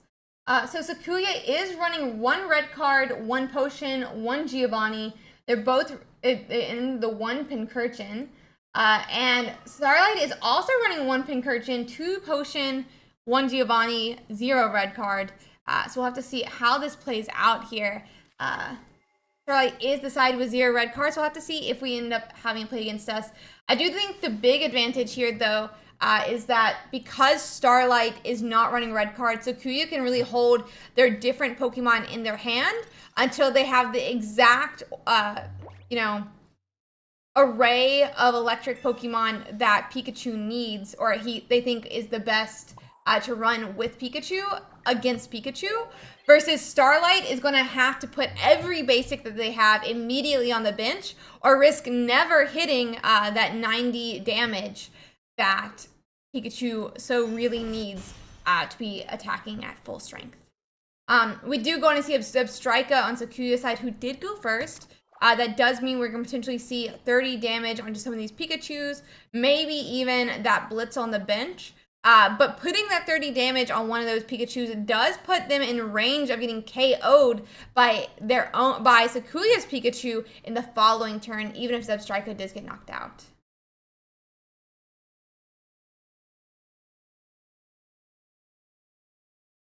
Let's see.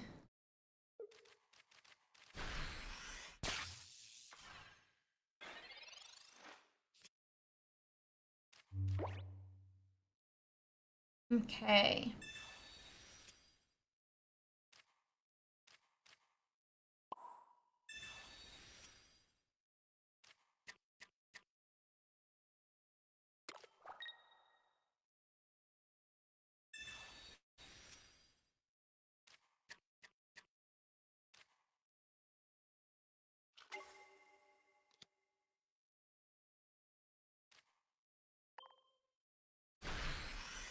We are going to see that 90 damage now into Zepstrika,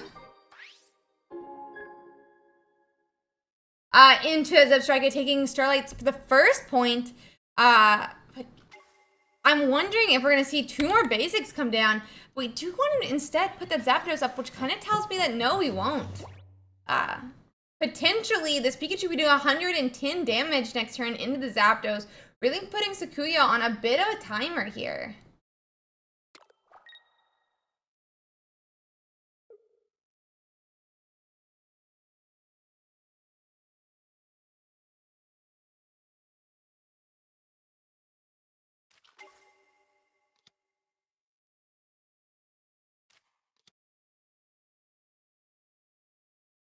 Okay, and that Sabrina is going to be put out, making Starlight either sacrifice an energy or not attack this turn if they want to get back, unless they have an X speed that would allow them to still retreat for free.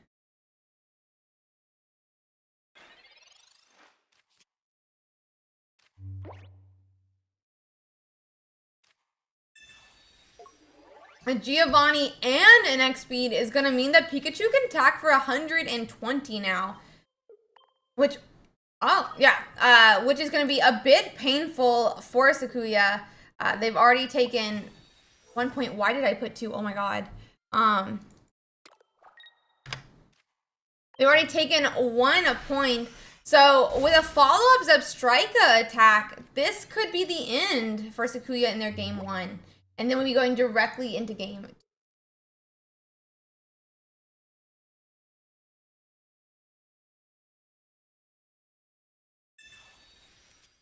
2.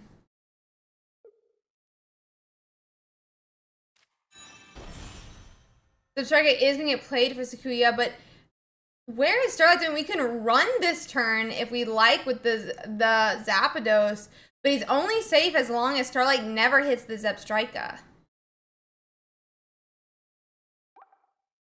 Only safe as long as we never hit the Zebstrika.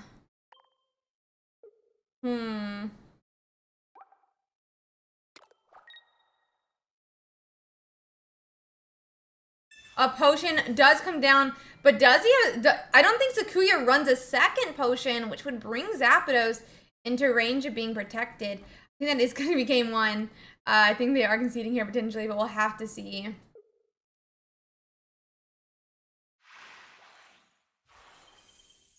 So Starlight is going to get game one. I'm going to let them go on and get set up for game two now.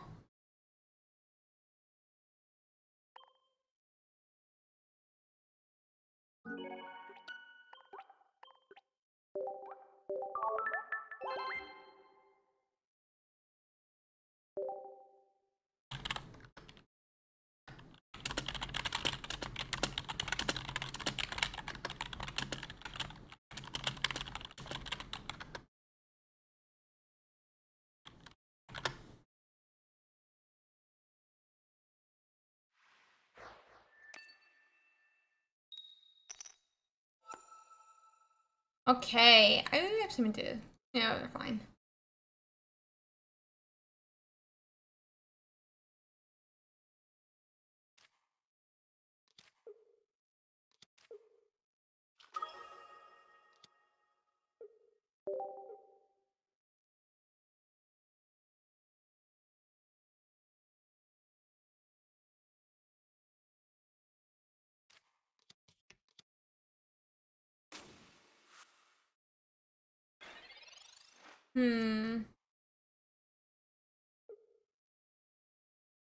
So it doesn't think Starlight's having a bit of a good start at this beginning. They already have 2 basics on the bench, but they haven't found a single Pikachu EX just yet.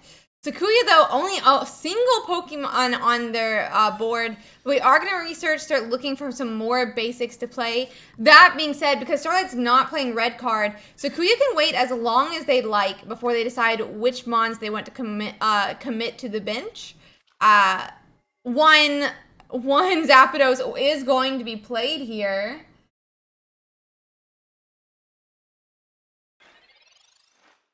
We're going to go from there.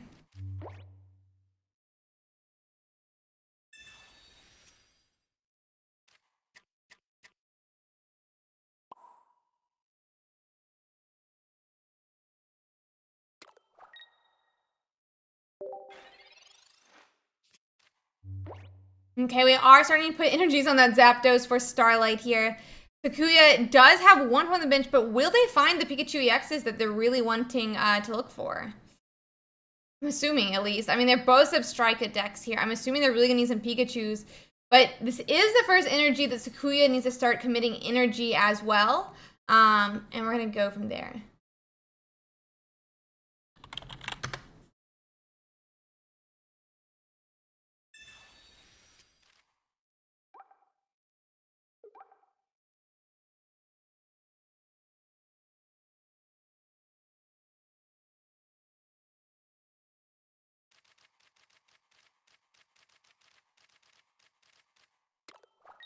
The energy is going to go in Zapdos. I'm assuming this means we at least don't have Pikachu EX in the deck here.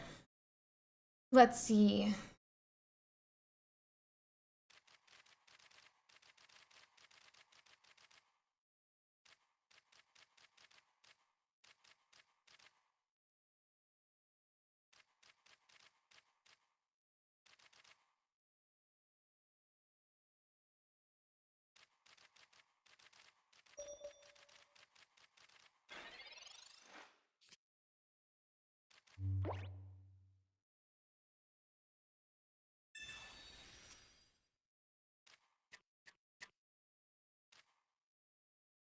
And Pikachu is going to come down now for Starlight. Exactly what they want. I mean, Sakuya is in a terrible spot here. Hopefully they'll find the Pokemon that they need desperately. This is game 2 of their top 8 match, which is a bit of a problem.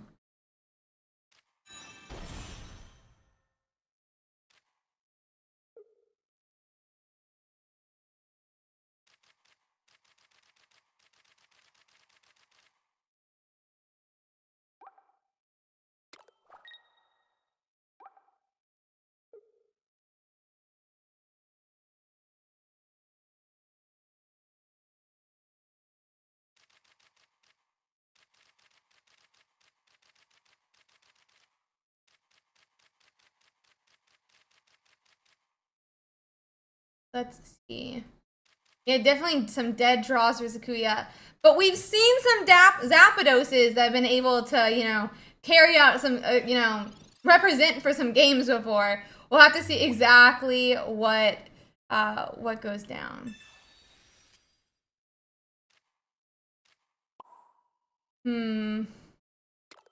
That second energy is gonna go into the Pikachu. That does mean Zebstrika could get knocked out very soon. And we'll go from there.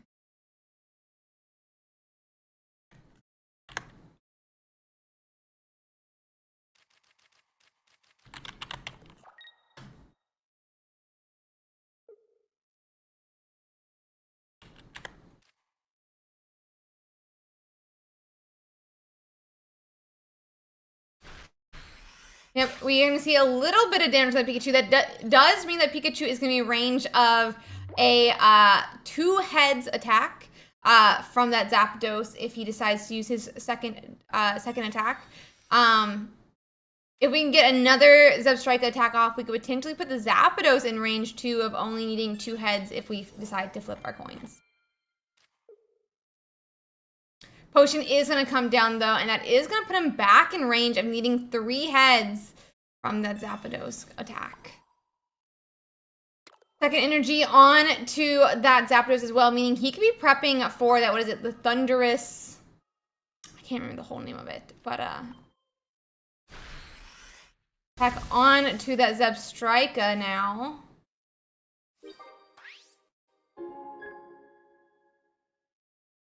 Getting Starlight their first point. Thunderous Hurricane. Okay. Thank you. I'm assuming we're going to see it here. The question is going to be, will we hit the 3 heads? Or 4. 3 or 4.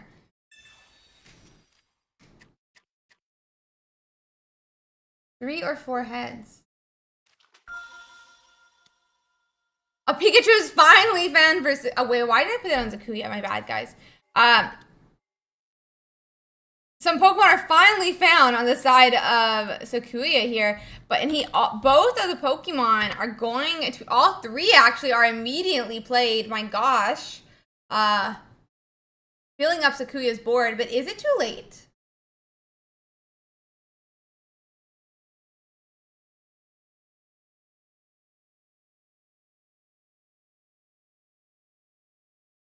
Is it too late?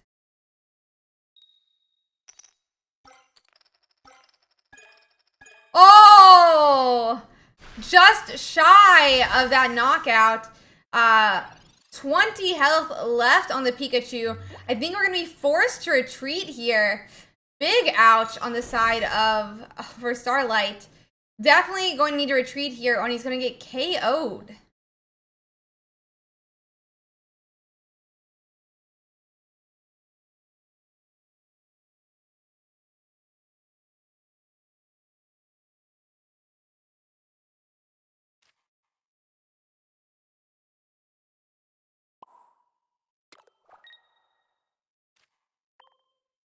We do go on an attack. Then I wonder if we just retreat back to the Blitzel and knock out here, though, since Pikachu decided to stay in place.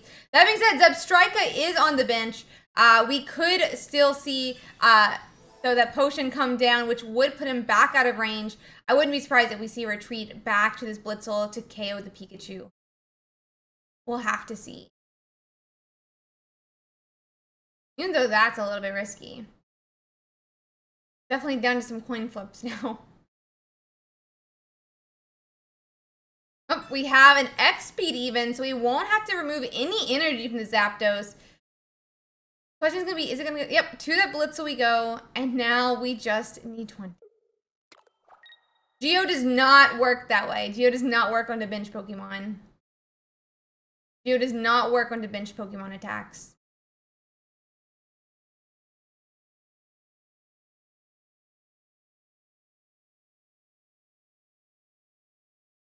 That's gonna be 2 points for Sakuya here.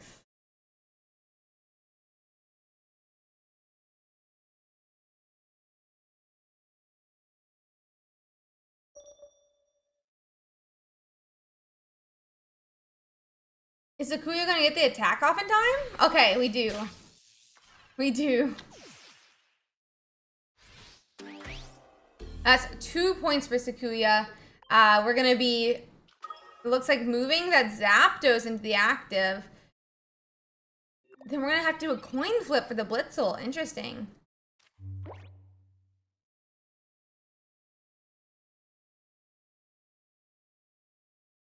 Huh.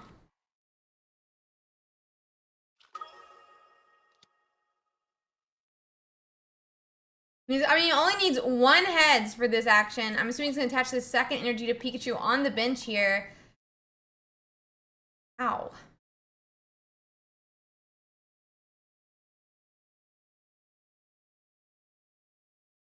I mean, even knocking out this Blitzel, though, is not going to be enough for Starlight. They're still going to have to knock out a second Mon that's on the bench, but Giovanni is going to help it be a only 1 heads attack instead of needing that 2.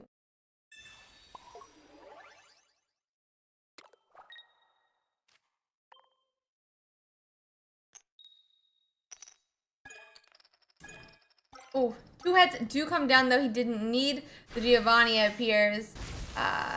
And that's going to be a second point for Starlight now.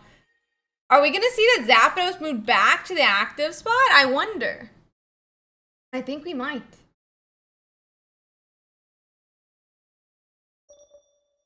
I think Sakuya's about to put up that Zapdos. They do put up that Zapdos, and we're about to look for three heads to get this win. Maybe 2 if we have that Giovanni.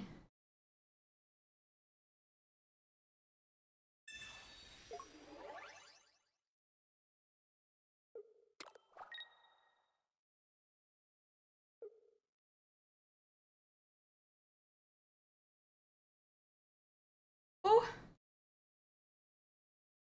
All he needs is 2. All he needs is the 2.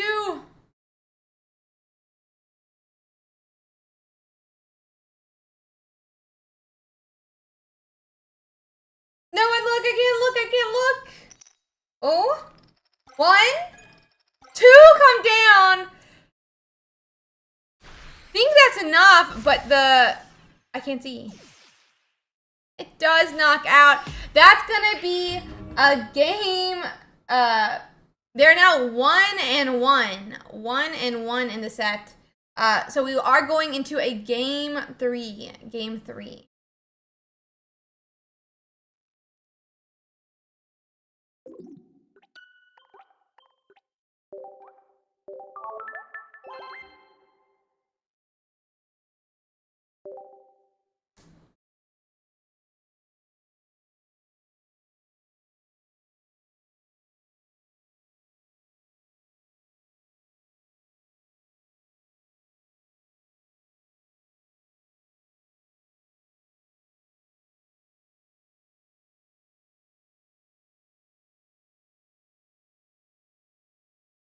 Whew.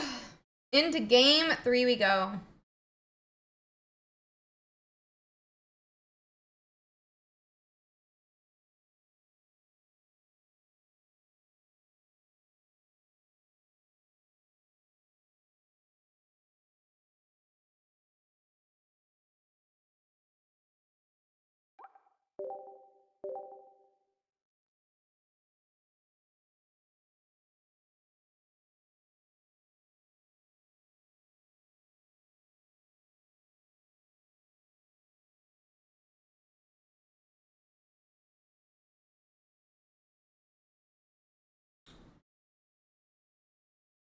They had used Geodo in there.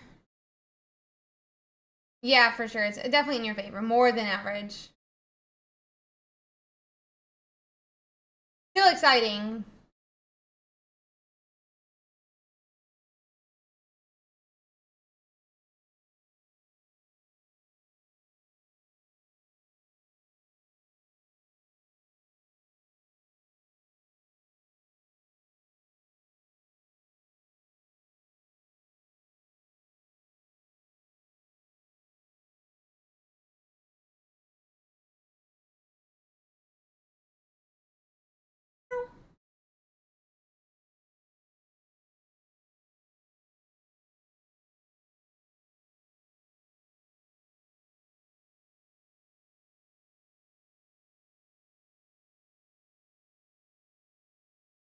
Give us a second, guys.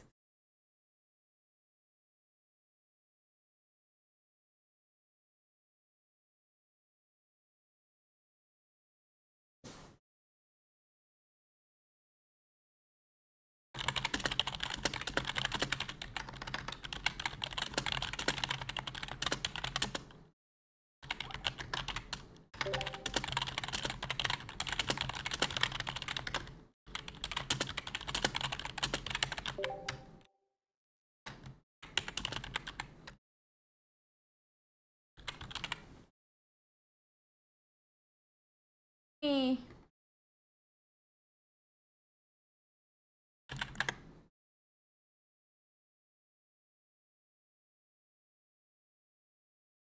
Yeah, it's best out of 3, so give us 1 second. 1 second, guys.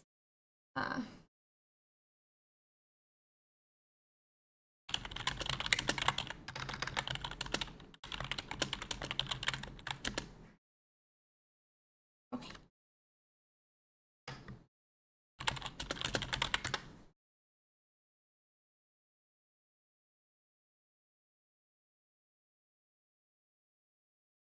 Okay, should be starting 1 second.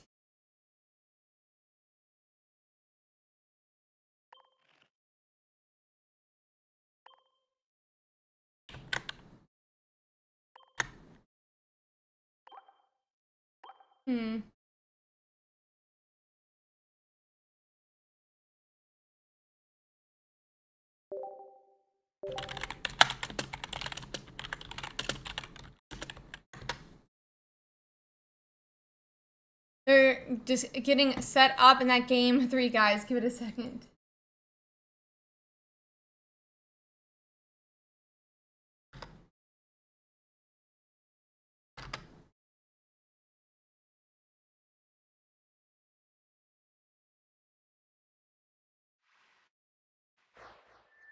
Okay, we're in the game 3 now. Gonna let them get set up and started, and then we'll turn it on.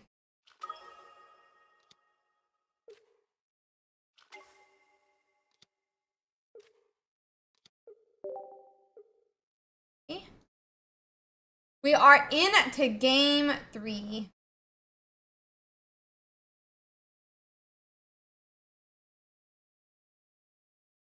Into game.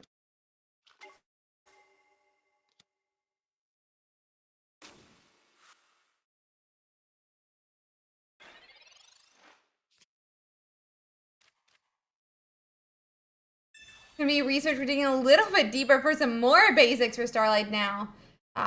So let's see.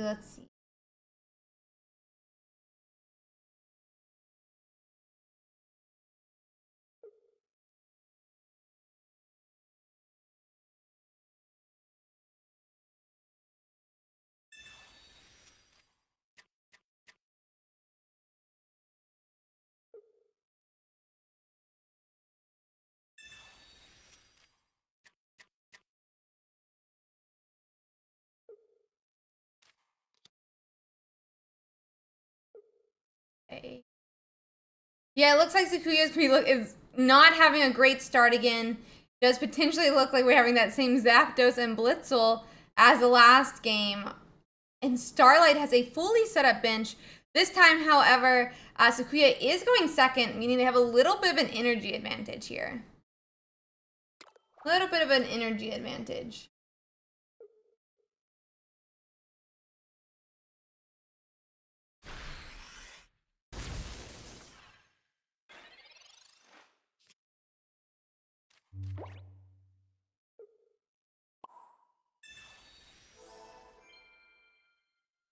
Okay.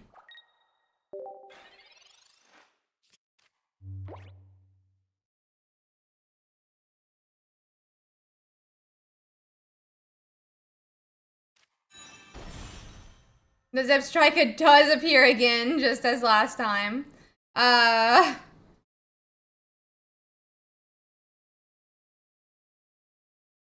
Let's see.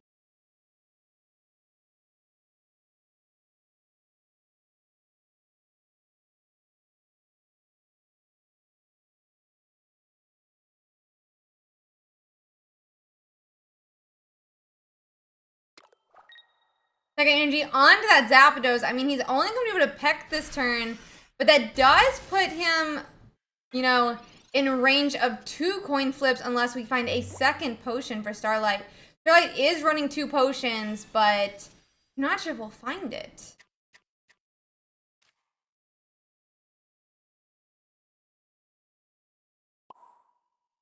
That second energy is going to come down now. That's going to be upwards of 110 damage. Bit of a painful moment for Sakuya. 120 now with that Giovanni.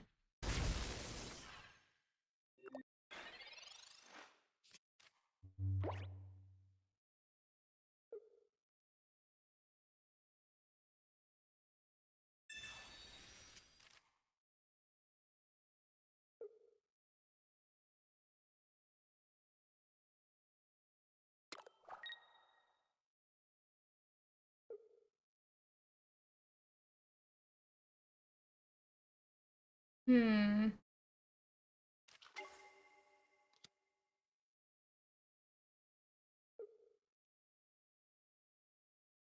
wonder if we'll see that coin flip now. It's definitely a bit of a problem. So Sakuya doesn't have 2 potions in their deck.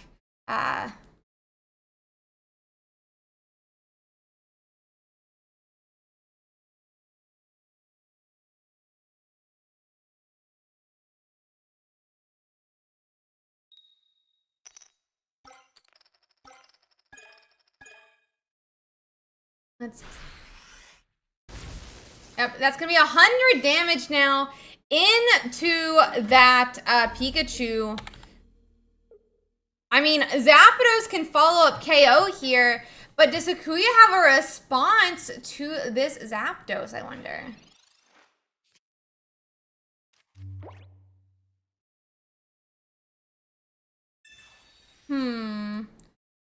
Blitzel, it does appear in hand. It looks like from this Pokeball. I wonder if we'll go ahead and play it, and it looks like we're going to. That energy does land on that Zapdos now.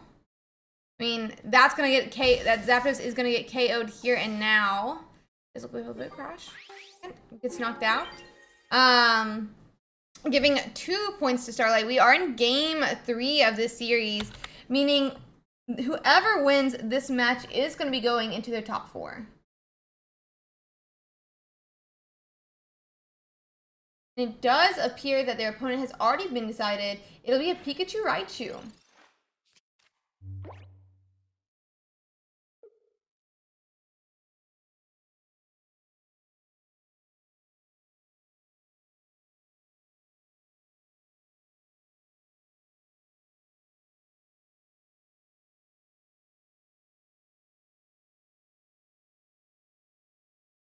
Okay.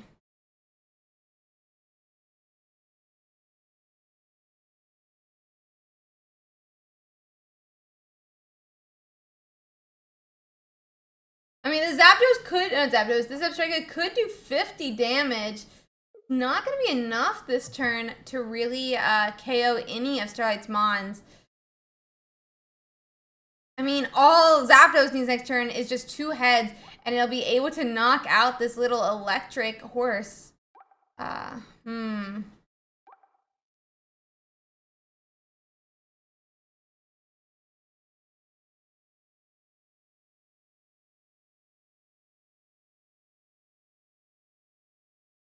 Yeah, it doesn't even have the ability to, you are correct. So it'll only go do 20 this turn. Sorry, I'm getting distracted by some stuff. Yeah, it's going to be at least 2 turns to see any type of knockout.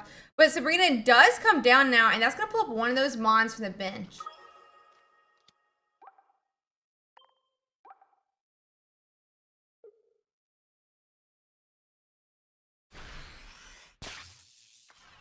$30 damage into Pikachu is just not going to be enough here. But Pikachu can't attack this turn, and sacrificing an energy to retreat.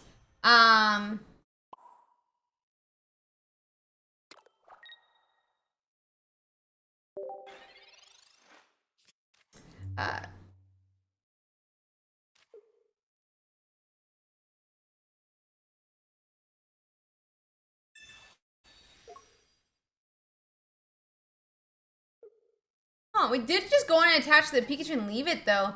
Putting Zapdos back up, I mean, we can attach to it, but it doesn't seem like it's going to be enough here.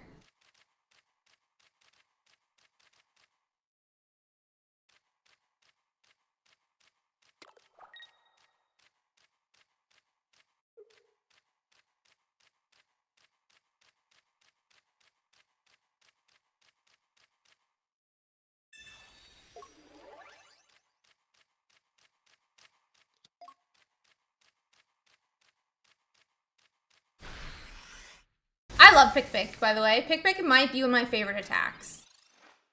And we said bring it for game. Whoa.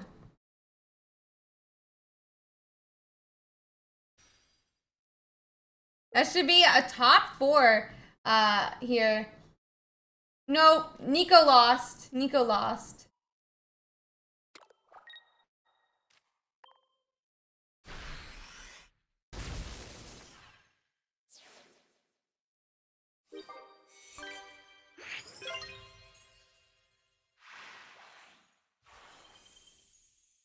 And that means you're going to be able to go into that top 4 that we mentioned, guys. Give me 1 second. We did need Nico to win.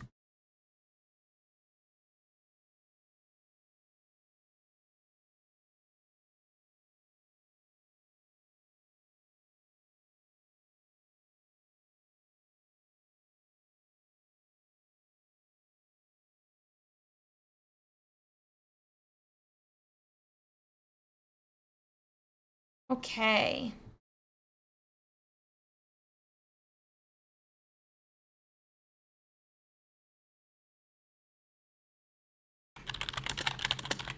One second.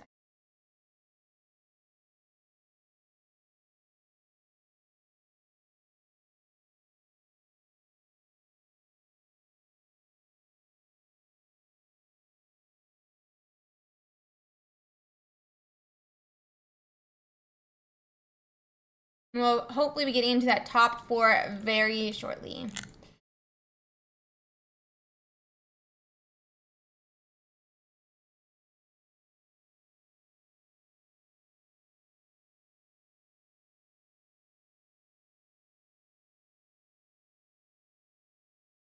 Okay.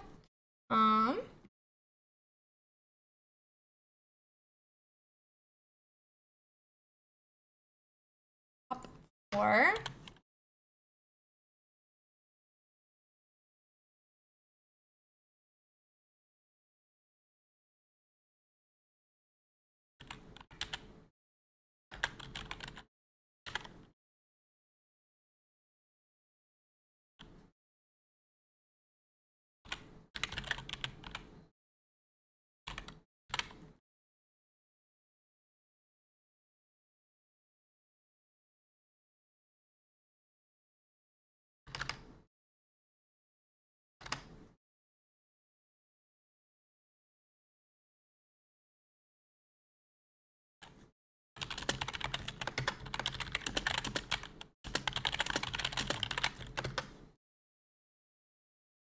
Okay.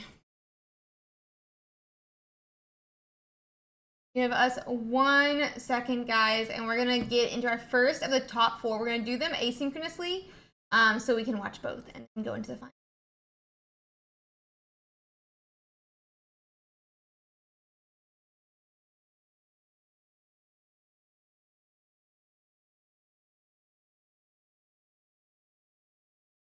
Okay, let's see. We're just waiting for that game to start now. Are you guys excited for the next set? We have next week. It's gonna be live, so I'm really excited for it personally. I'm really excited for it personally.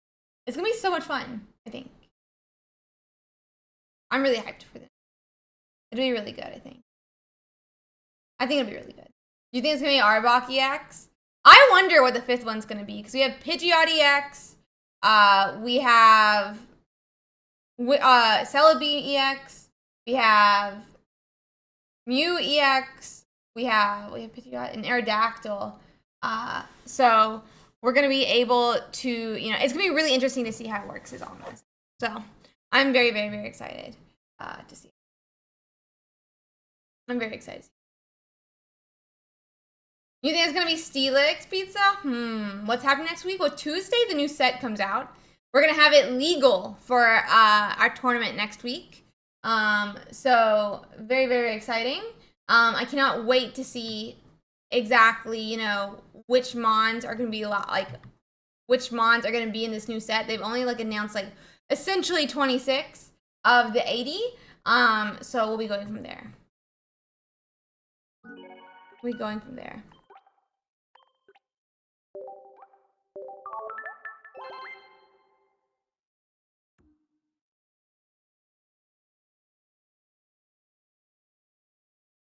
Were revealed, but you assume that they're gonna have the evolution around them, you know? So like Seviper gets revealed, which means that Snivy and his middle evolution are technically revealed as, I mean, as in like they've, you know, they're gonna be in the set. We don't know what all the attacks are gonna be, but like that type thing, in my opinion.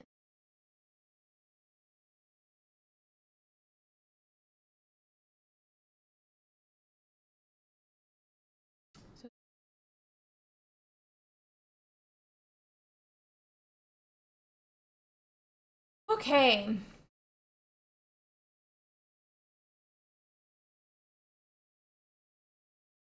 Let's see.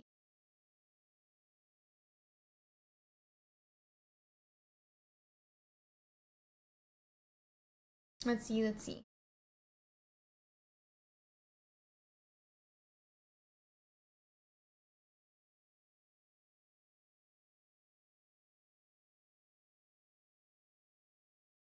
Okay, we're going into that next game now, guys. It's gonna be Hooperism versus I Love Keijo. So it is Mewtwo versus Pikachu here. Mewtwo versus Pikachu. Very exciting. Very, very, very exciting. I think it's Pikachu. Let me bring up their list real quick while we sit here. We can chat. Oh, this is the password. Oops. My brain is fried.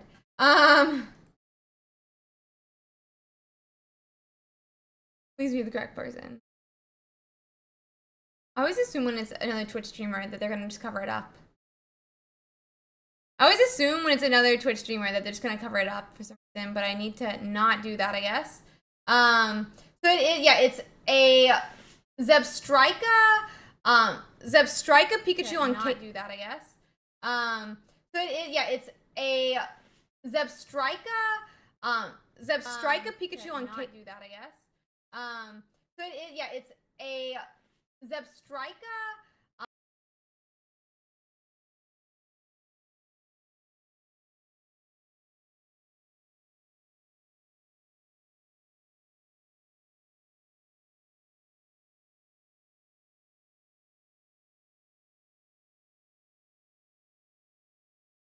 I'm trying to figure out what the echo is. I honestly have no clue. I just like muted desktop sound, so I can't find it. Maybe it's in Discord with me? Okay, maybe it's in Discord with me. Okay, I think we should get it now. Fingers crossed. Fingers crossed. No, he's muted. I have him muted. I have him muted, Ginger, so it would not be him watching my stream. But okay, let's get into this game then. Okay, guys, so it is that Mewtwo versus Zebstrika and the Zebstrika Pikachu. The interesting thing about Keijo's list is they are running 2 Pincurchin actually instead of 1, and they use their red card slot for that. So they're running 1 potion, 1 red card, not 1 red card, and a second Pincurchin. On the side of Mewtwo, however, it is the Kangaskhan and Baby Mewtwo list. So an extra 1 point Pokemon there. No Giovanni's, 1 Sabrina, 1 red card, 2 potions. So we'll have to see how that plays out. But yeah. Okay.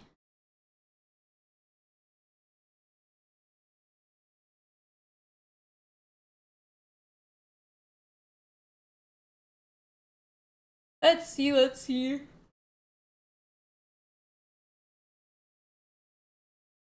Okay, their stream is lagging a bit here. So we are going to be going again, it looks like.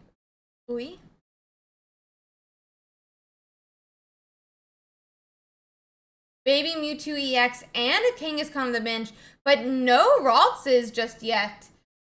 We are going to be able to hide on the bench while we, you know, make those or build up that Mewtwo EX. But I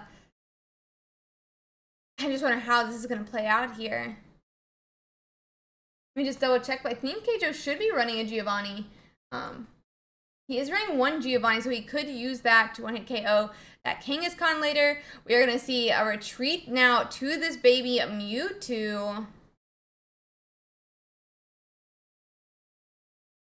And that's going to be 90 damage into that first baby Mewtwo. So the thing about baby Mewtwo, at least when you have another one-pointer as well on the bench, is that normally you could be able to power up a Mewtwo EX while completely on the bench. However, we did have to sacrifice 1 energy to retreat that Mewtwo EX, so we may not be able to power up to 5 energies in the same way that would allow us to sweep. But Keijo is also running that Pincurchin that allows for a Paralyze, and that helps give Keijo extra turns to attack that Mewtwo where he can't attack back. I think it's really interesting to see how these games continue to develop. Not sure about the Sabrina, but I'm assuming it is to stave off some energies. A little bit of a defensive Sabrina. He's going to have to attach and retreat here and discard an energy unless he has his second X speed, which he doesn't. And that means he won't be able to power up that Pincurchin or that start powering up the Zapdos either this early into the game, where otherwise he would be able to. So Keijo's going to go on and get 1 point here, but there's no other energies on his board. That being said, Mewtwo EX is only at 2 energies himself. And he has 2 to 3 attacks before, or 1 to 2 attacks before here. Ralt finally does find his way onto the bench now. Let's see.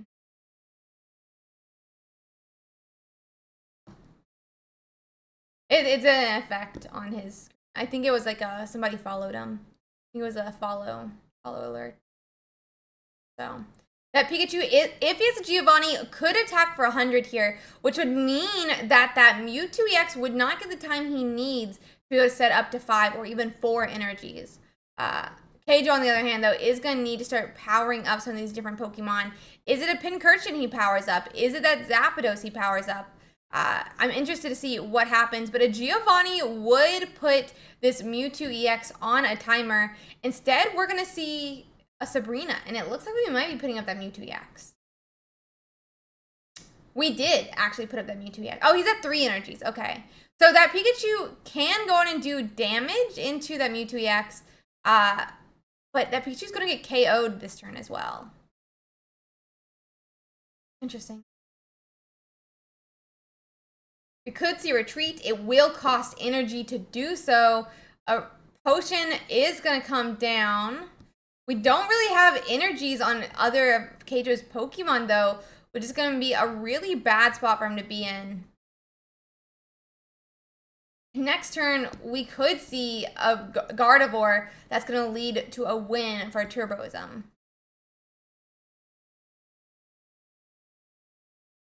Probably should have attached that other energy to the that Pincurchin. Keijo is not running any red card, which means there's no chance to put some of these Gardevoirs in Turboism's hand back into his deck.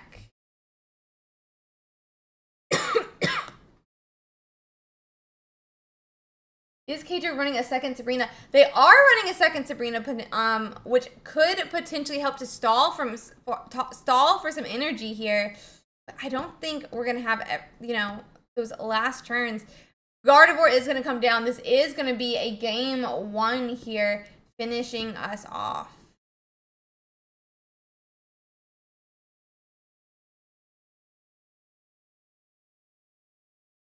Okay. And that is going to be game 1.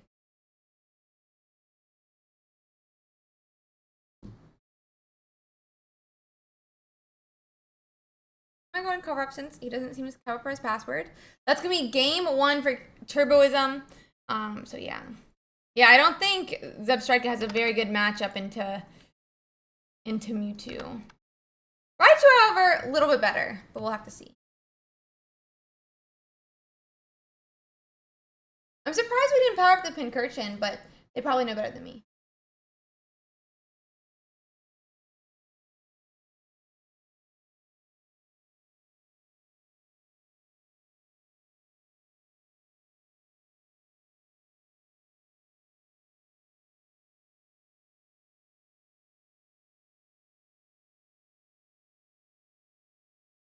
There we go. Okay.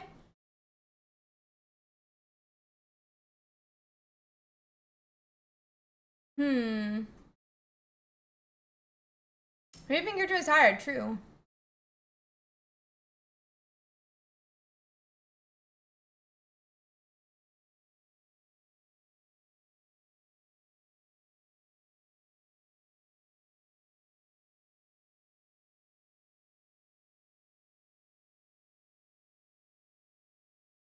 Let's see.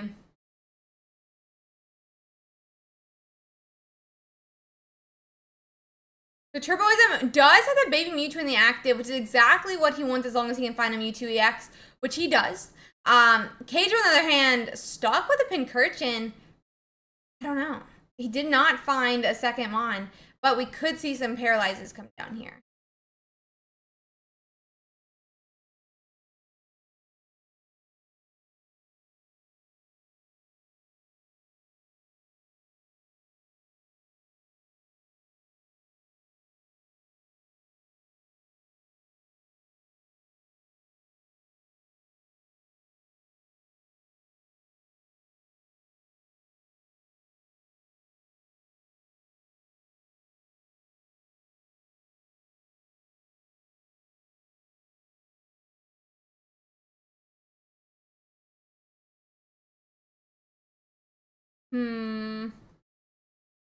Yeah, just a second energy on that Pincurchin. This is not a great game for Keijo here.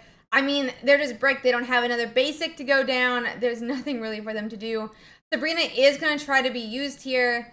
But to what end? I don't think we put up Mewtwo EX. I don't think the Mewtwo EX goes up here.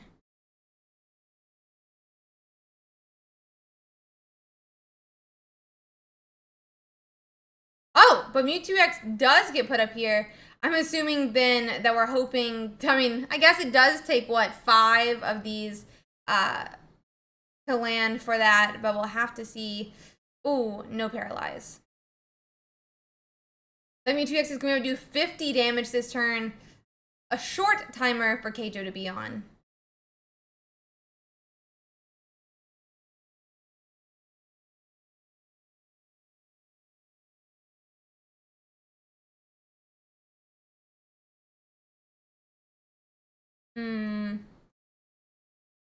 This is game 2 of the series.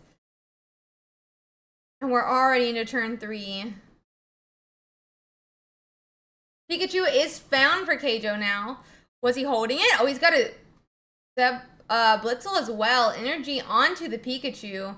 And this does put Mewtwo into range if he doesn't have potions.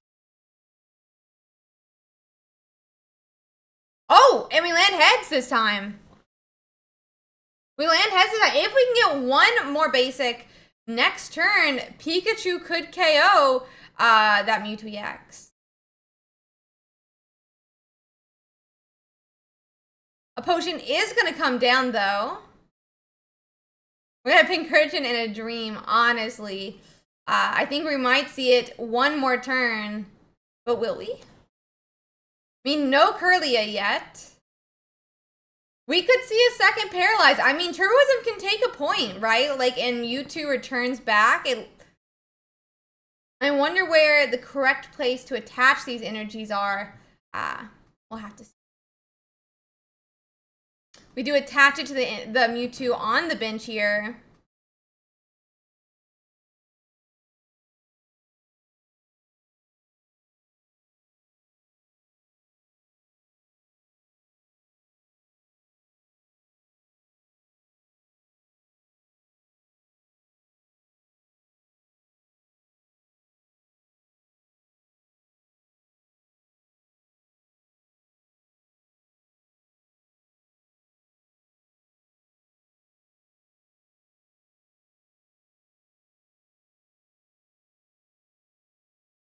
Hmm.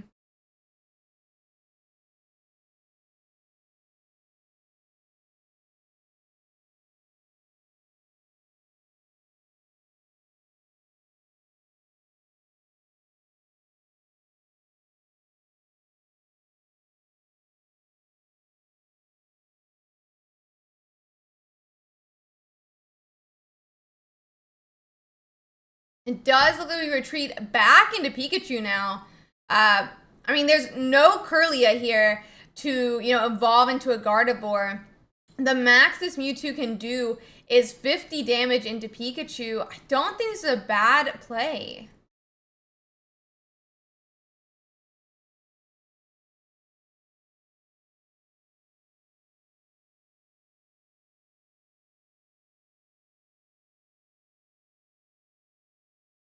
They're definitely capitalizing the fact that Turboism has started to spread his energies out.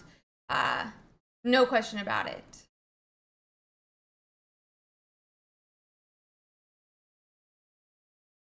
Oh, a Sabrina is going to come down, though. I mean, I wouldn't be surprised if we just put up the Zebstrika, which we do.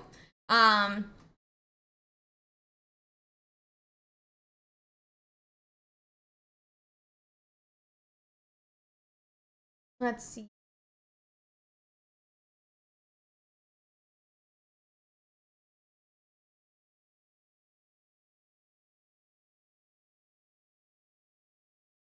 Sabrina a little bit too late, yeah, after that attack. 50 damage to Zepstrika. All he has to do is retreat here and continue on.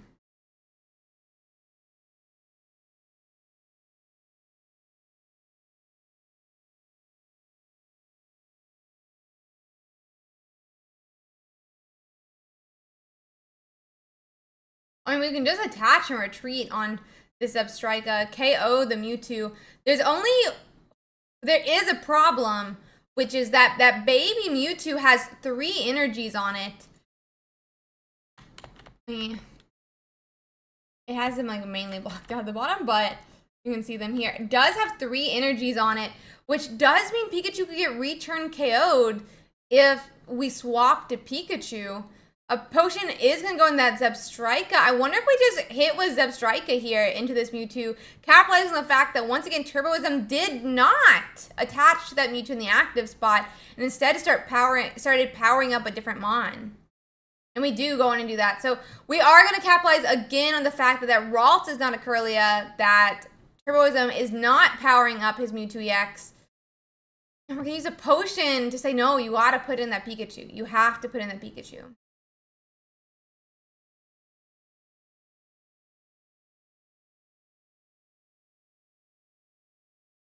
My 4th energy is going to go on to that Mewtwo, that baby Mewtwo on the bench. I mean, this is not enough to knock out the Zebstrika, but I don't think we want to risk the Pincurchin just yet.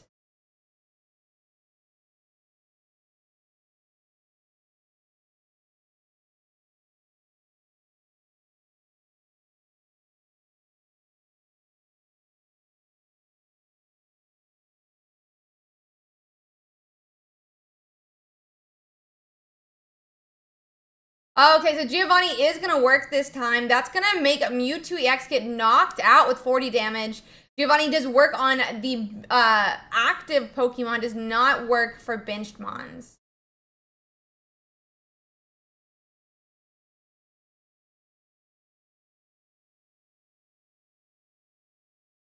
So this baby Mewtwo is going to get put up. I think we're going to need Pincurchin next turn to at least, poke at this baby Mewtwo for a little bit of a problem in the case.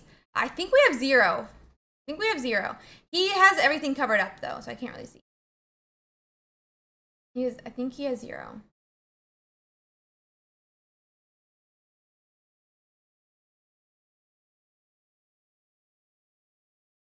Honestly, Orthar. Agreed. The thing is, baby Mewtwo can't. I mean, he doesn't want to attack. Obviously, he can attack. He can go to 5 energies this turn, and then go to 6. I mean, down to 3, back to 4. But it just feels so painful having to set it up like that, I feel like. I think the big moment next... Attach? Does he attach? I feel like he's got to attach to the Baby Mewtwo. Am I the only one who feels that way? Like, he attaches to Baby Mewtwo, right? He can attack again next turn. So he takes 2 points. Obviously, then he can't hit Pikachu, though. So maybe he doesn't. But now that Mewtwo EX on the bench also is not going to be able to swing either. Definitely fearing a Sabrina. Bad part to be in here. But just have to go all in with the Baby Mewtwo. I'm not sure we should have used both of our potions already. Because now in Pincurchin attacks, they're set up for that Pikachu, assuming there's another basic. I wonder if they, like, do they only use one? Or do they use 2? I'm trying to remember right now if they used 1 or 2 potions.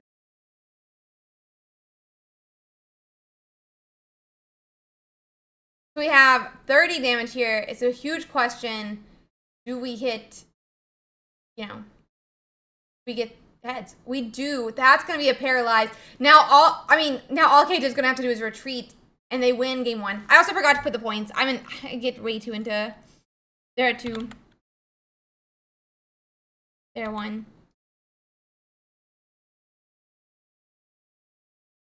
So it looks like Curly has finally arrived. But is already game that Paralyze is going, it's assigned Keijo for game 1 win, or game 2 win. I'm gonna hide screen again here, guys. Let them get set up into game 3. Curlia came a little bit late for sure. Curlia came a little bit too late for sure.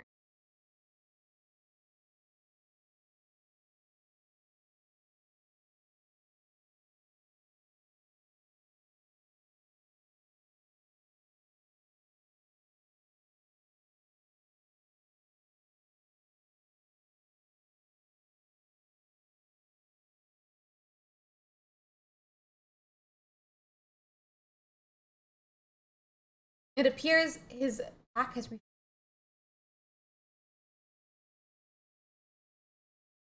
Okay, let's do this. We are into game 3 now. Into game 3. This is the final game of their match.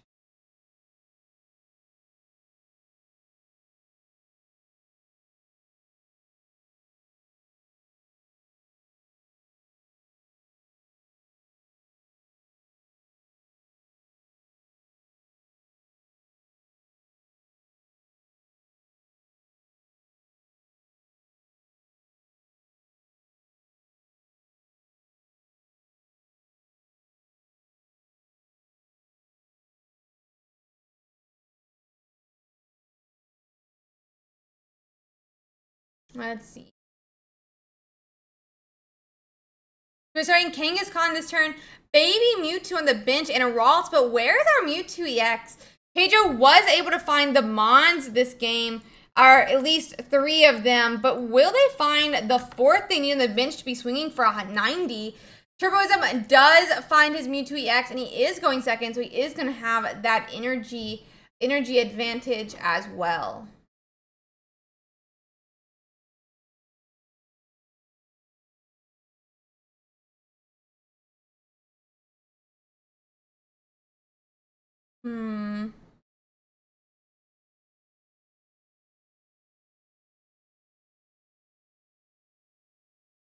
One energy onto that Pikachu, and we're going to go on and pass back. I don't think there's a world where we attach this Kangaskhan, even though it is any energy. Because the problem is we don't want to fall back on an energy if we can hit Curlia here. Do we not have Curlia? It looks like Curlia is still hiding, which means we're not even able to attack for 150. Man doesn't have a 3rd basic. Why would we red card here? Man doesn't have a 3rd basic.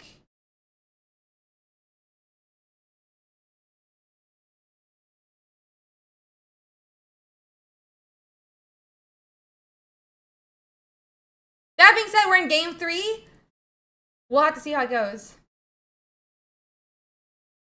Keijo likes to hide a 3rd basic to trap. Interesting.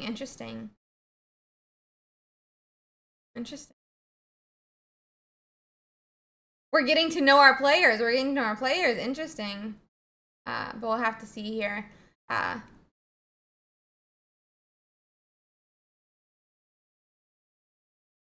Third basic does come down now. It is a second Pincurchin. And we are going to see that 90 damage into Kangaskhan, which means no Giovanni, though, which is probably really what Turboism was trying to protect.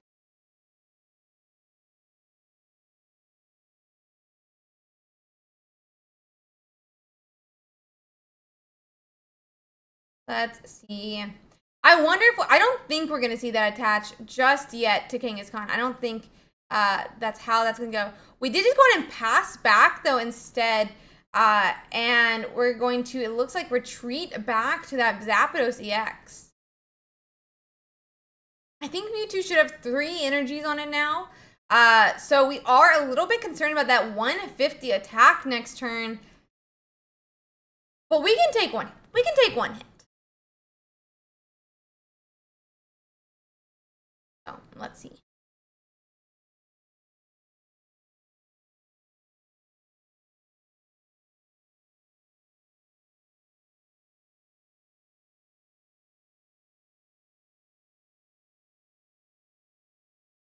Let's see. We had that 4th energy on Mewtwo EX, but we do actually finally have that Curlia. I wonder if, I mean, we haven't attached any energy to Pincurchin yet.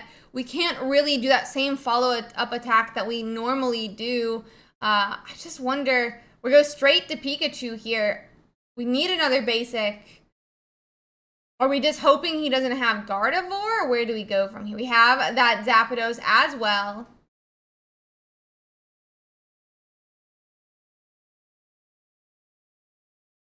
I wonder if we have that Gardevoir, because that Gardevoir is a big problem, if so.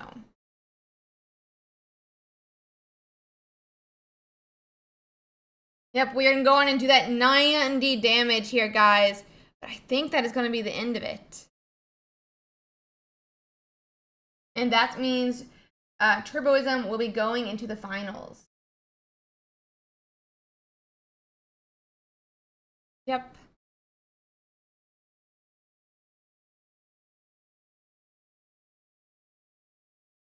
Go on and let that finish up here.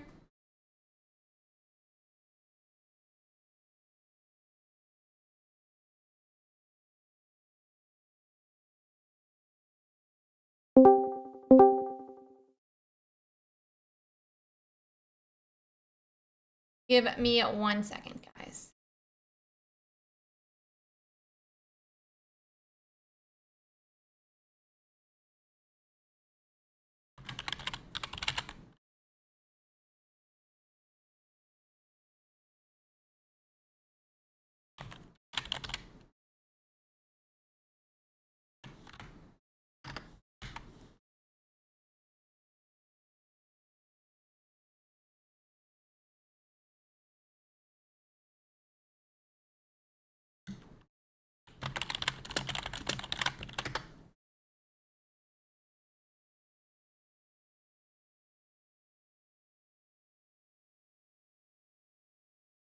Let's see here. I'm gonna let them get going, guys, and we'll be watching the next match. It's gonna be Starlight versus Suhi.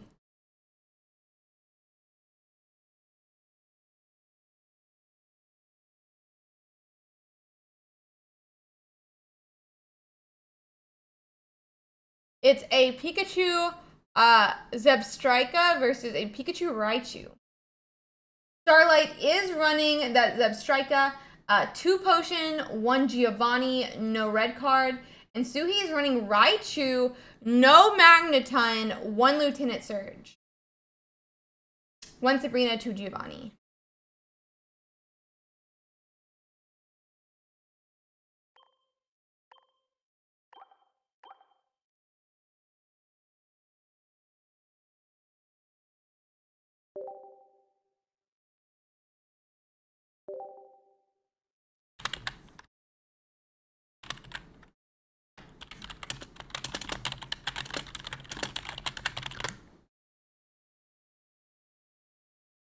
Okay, just waiting for that to get set up here.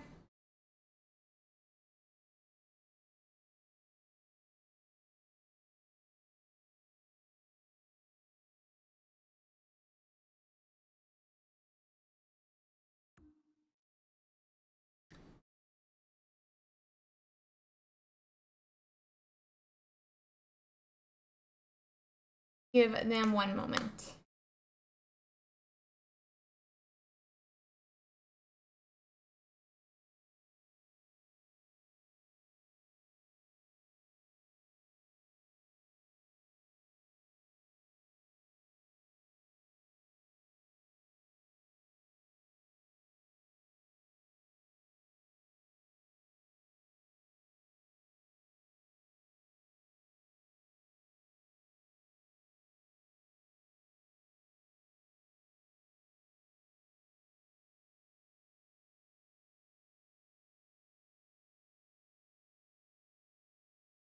Let's see.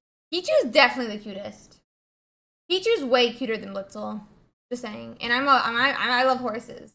I love horses, but Pichu is way cuter than Blitzel. To be fair, though.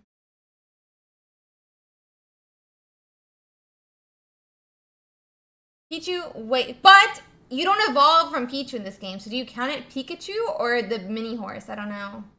Maybe mini horse is cuter than Pikachu, though.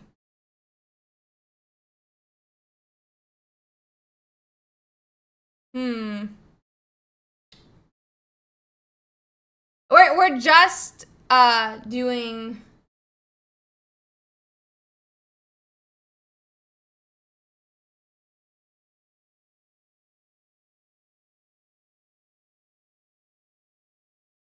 I think Blitzel's like a mini horse. That's what I'm saying. It's a mini pony, whatever. Maybe it's a mini pony. I think mini pony might be cuter than mouse.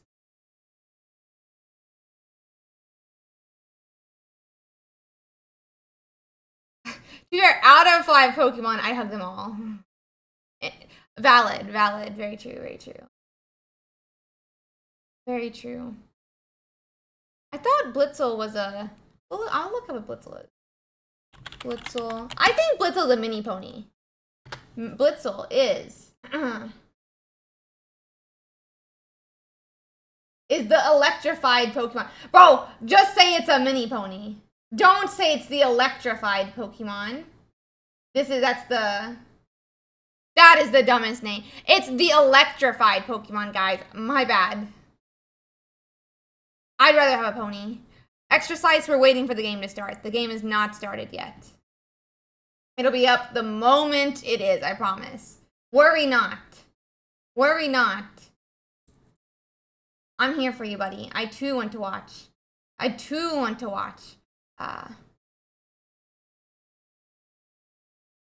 You know? Look up Glaceon? Oh god, no. I don't want to look up Glaceon. I'm scared. The fresh snow Pokemon. Nah, Blitzel's a mini pony. You could have stripes on a mini pony. You can have stripes on a mini. You're waiting for.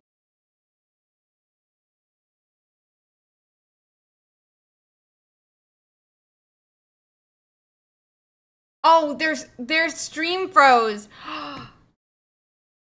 Starlight. If you ever have a moment, your stream froze. Please.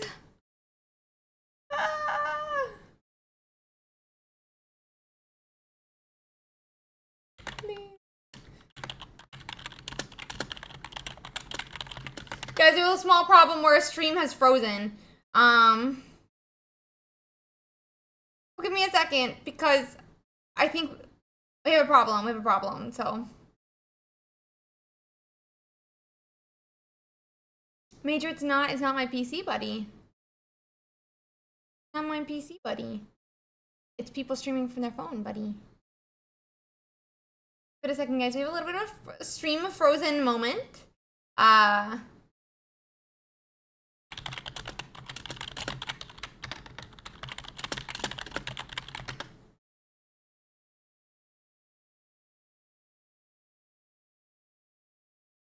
asked him to restart the stream between games, so can't really hate them for it. You know, no, you can't hate anyone for it. You know, the stream accidentally freezing and everything. So give us a second here, guys. How sad. How sad. Oh, anyway, guys, we're gonna have to take a moment here then while we wait for this stream to unfreeze.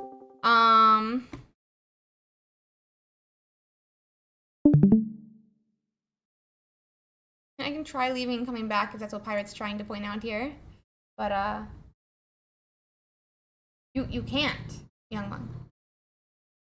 Not in Limitless chat. I know how to type hearts, buddy. I know how to type hearts.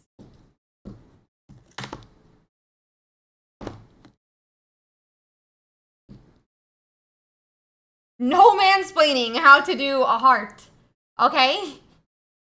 No mansplaining how to type a heart, guys. That's a little bit too much backseating, even for me.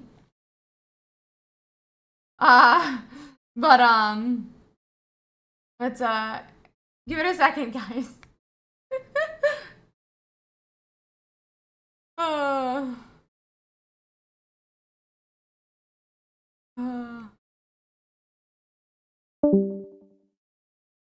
No, you're fine, young mom.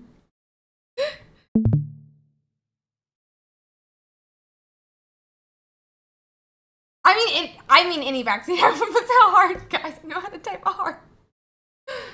Know how to type a heart. Waiting for the stream to pop up.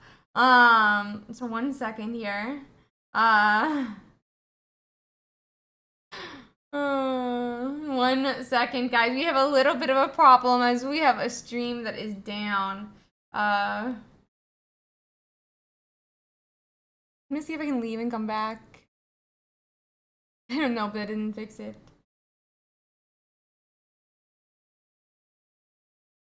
Okay, give us a sec. Maybe let's look at the metagame for a moment.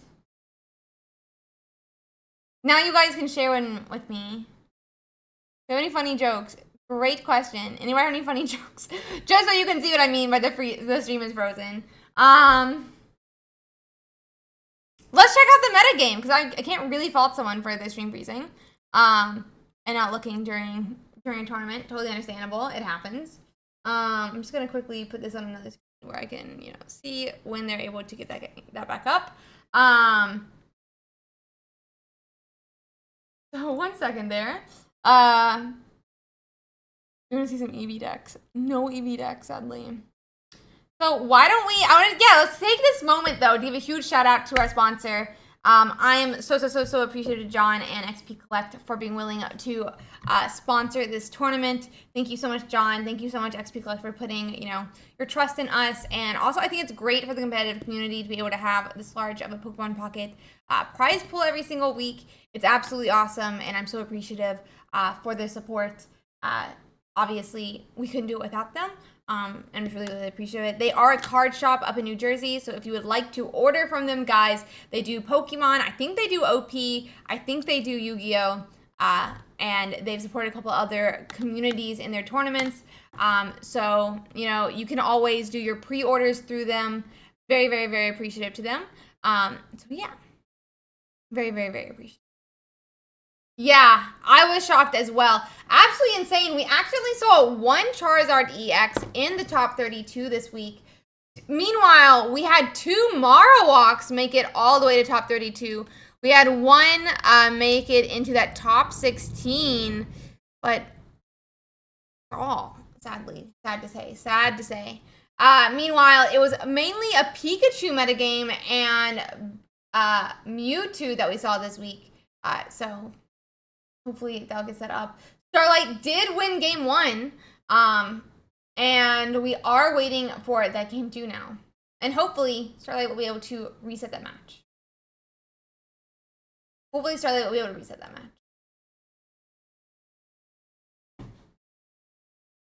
Maybe Starlight. Are they deafened in this? They're not.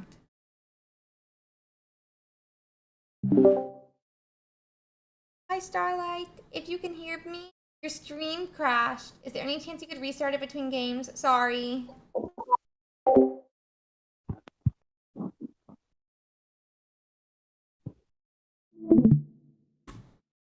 Okay, guys.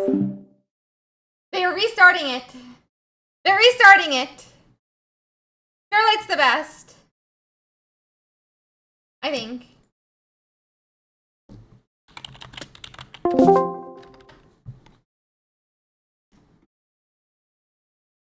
Ooh. They left the stream. I'm a dumb. Thank you, Pirate, for dragging me.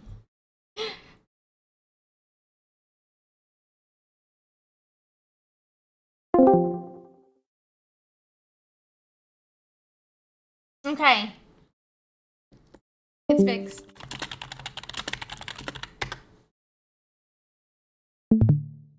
Okay, guys. We're gonna be watching game 2. We're watching game 2.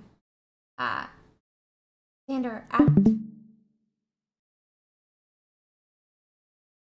Or maybe Xander dragged me. I don't know who dragged me, but I'm appreciative that one of the mods, one of the judges helped me.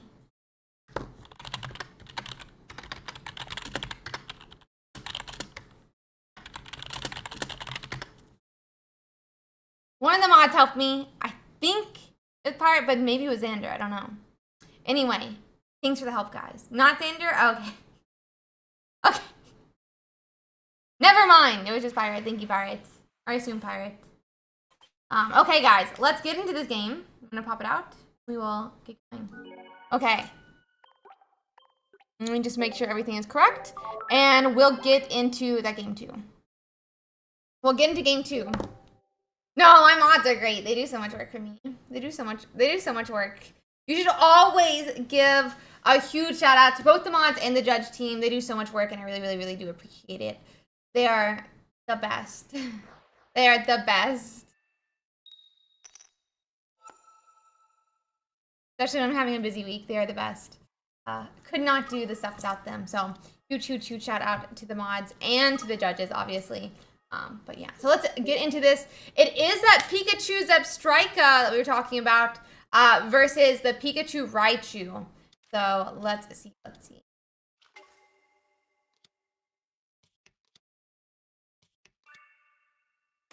Okay.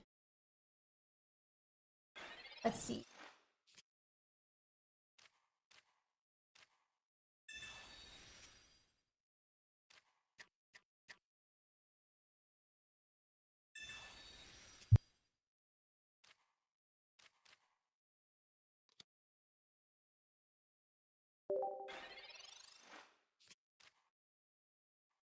Okay, let's be looking at this game now. Both Pikachus are getting set up pretty quick here.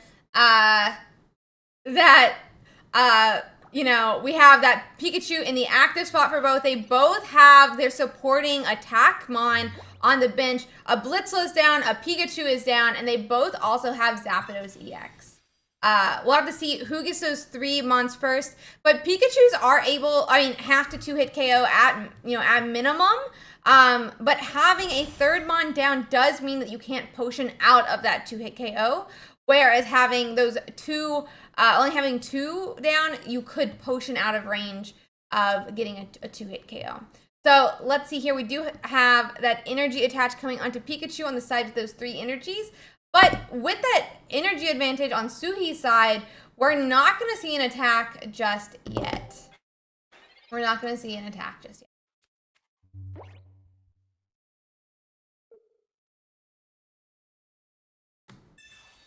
Let's see.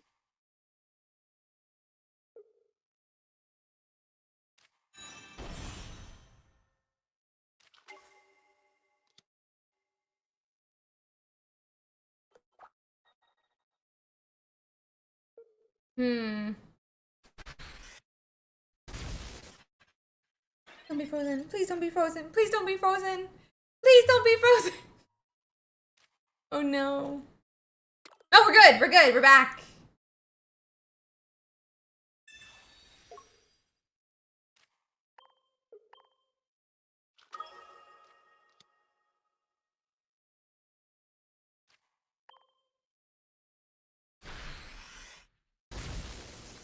Okay, we are gonna see that 90 damage attack now into that Pikachu. I guess we did go second. Maybe I was wrong on that. That could be my bad on that. Oh no, it was the other Pikachu we attacked into. And now we are up here with this second Pikachu doing 90 damage into that Pikachu EX in the active spot. Suhi has no Mon that can attack to the bench, so that Pikachu is safe for now. Meanwhile, Suhi may retreat, but this Zebstrika on the bench could be promoted, and we could see an attack come down.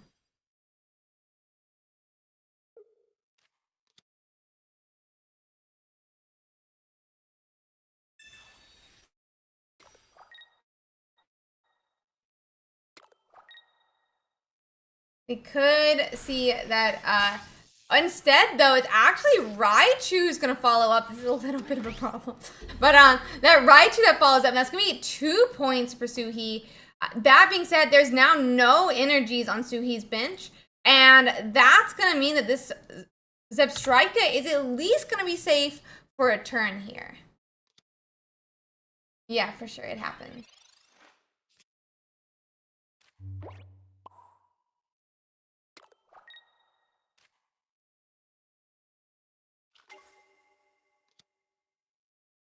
Okay, there is a third Mon as well down for Starlight now. I'm assuming, yep, we're gonna go straight for that Pikachu on the bench. 2 points now for Starlight as well. But the only energy on Starlight's board is that Zebstrika. Suhi's gonna need to power up whatever Mon he decides to. Zapdos is able to attack this turn if we can retreat back that Raichu. But that was his only Lieutenant Surge in this deck. He's only running 1.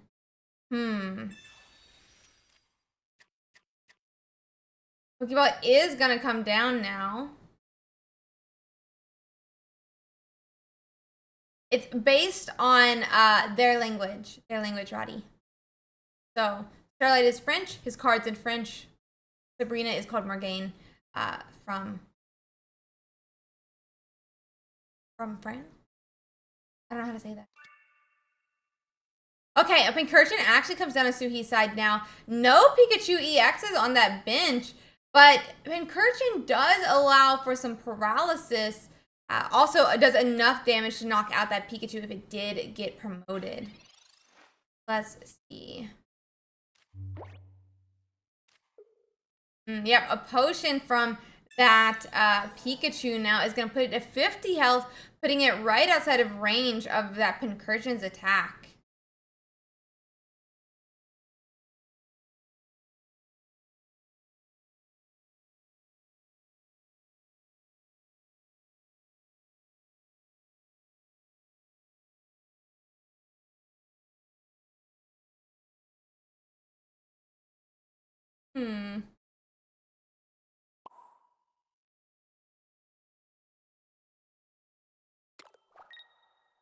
We're powering up the Pikachu on the bench now. This, okay, Zebstrika does put most, if not all of the Mons on the bench into range of a Pikachu, potentially Giovanni Pikachu attack. We do want to do that onto the Raichu, though, putting him, you know, within 90 damage. This Raichu can't do anything. I mean, it's not powered up, and we won't see that Lieutenant Surge just yet.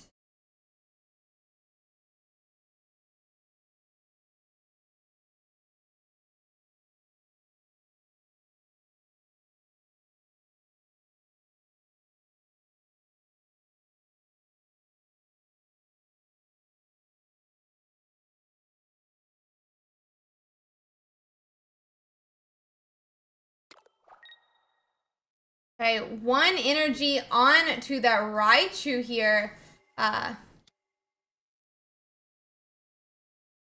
We retreat back to Zapdos, who has no energy on him. Interesting. Zebstrika will be able to do 90 damage, though, this turn, assuming that we have, you know, that is where he sends it. But instead, we're just going to retreat back to the Pikachu already. Dang. So we're going to be doing 110 here. I do think, though, that we're just going to retreat potentially back to this Pincurchin on Suhi's side. And that means that this Pikachu could get stuck in the active. Only 2 attacks are all that'll be needed to knock it out.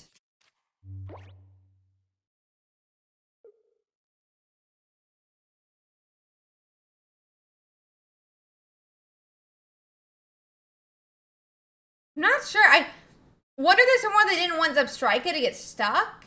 But Zebstrika could get hit 3 times before getting knocked out. Versus this Pikachu will only be able to get knocked out, hit twice by the Pincurchin. So, like, lower, it would have been lower odds of losing to the paralysis, in my opinion, if we are worried about that Pincurchin. But instead, we're going to retreat to another Zapdos now. Interesting. This time last week we had Valeria. This week we have,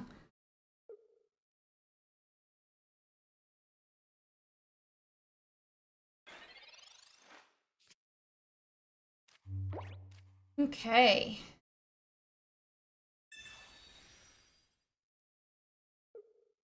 That was 2 weeks ago? No. Oh my god, it was 2 weeks.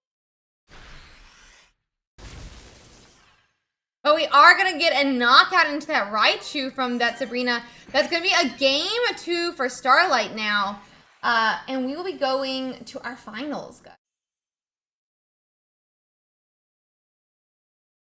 We're going to our finals. That's going to be a Zebstrika versus a Mewtwo EX. We'll have to see how this works out. I'm not sure, though, the Starlight's going to have the best matchup into Mewtwo EX here.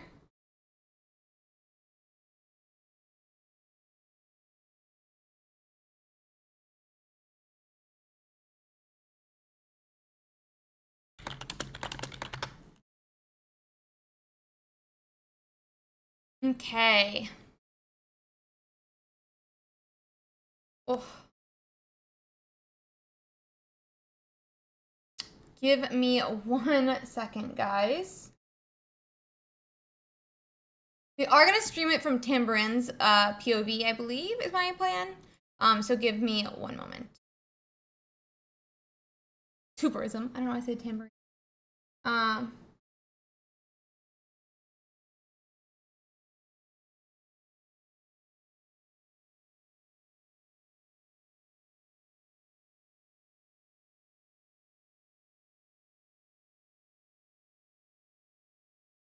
Finals.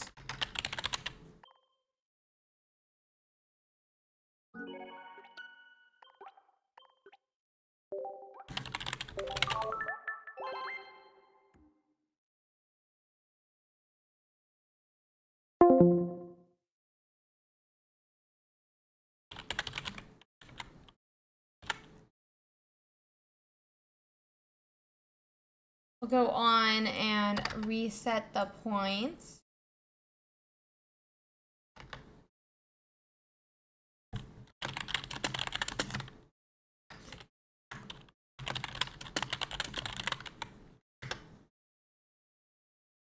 Okay.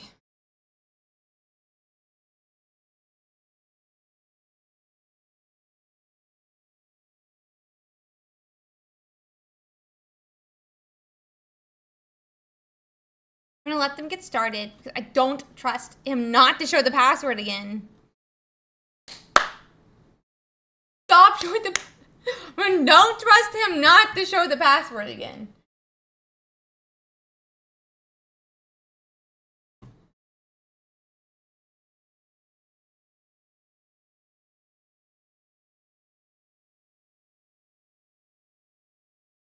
So.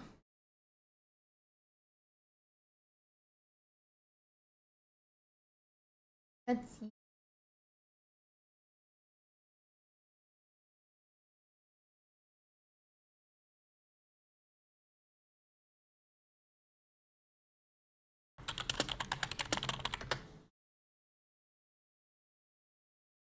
Okay, let's get into this next game.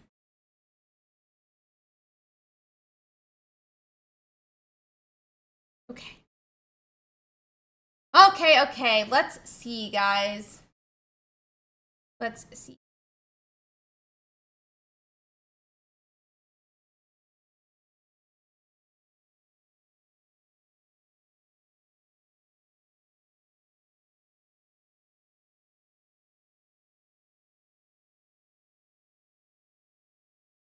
We are into game 1 of our finals now. Very excited. So, one moment.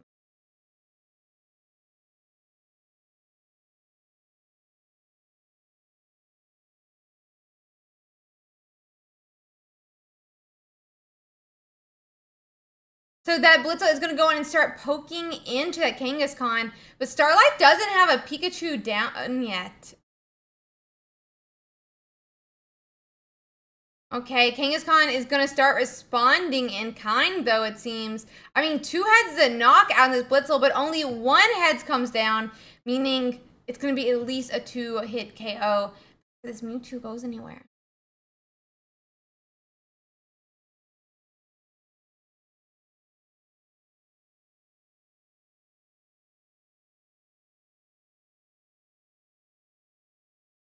Okay.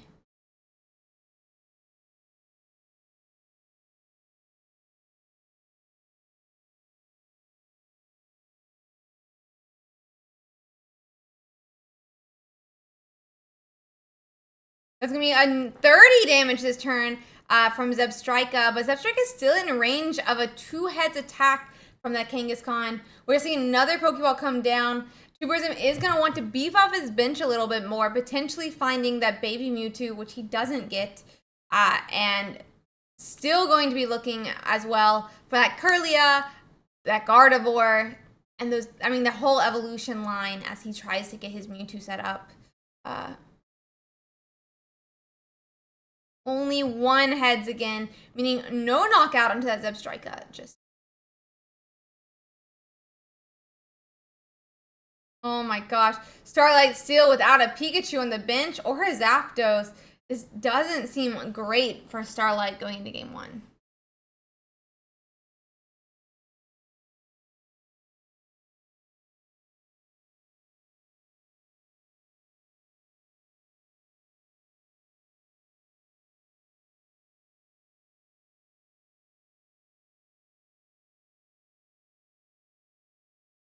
Two Zebstrikas now.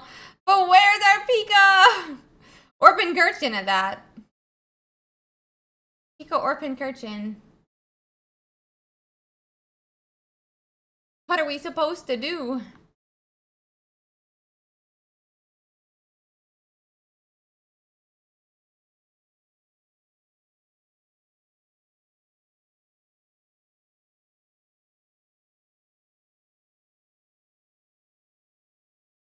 Feeling said Blitzel.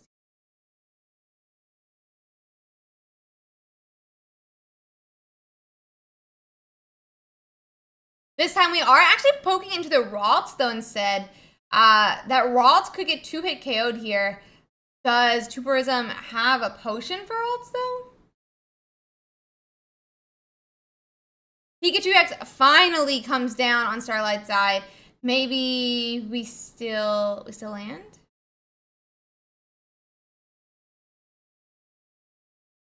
Yep, a knockout onto that Ralts now. That's going to be a point for Starlight.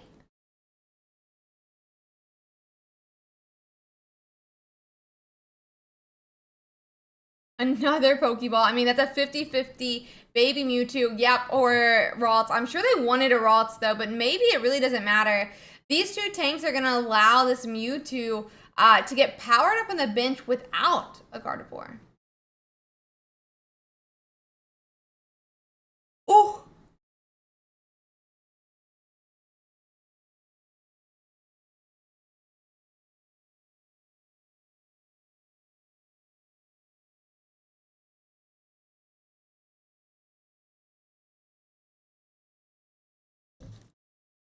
My coffee is getting bad.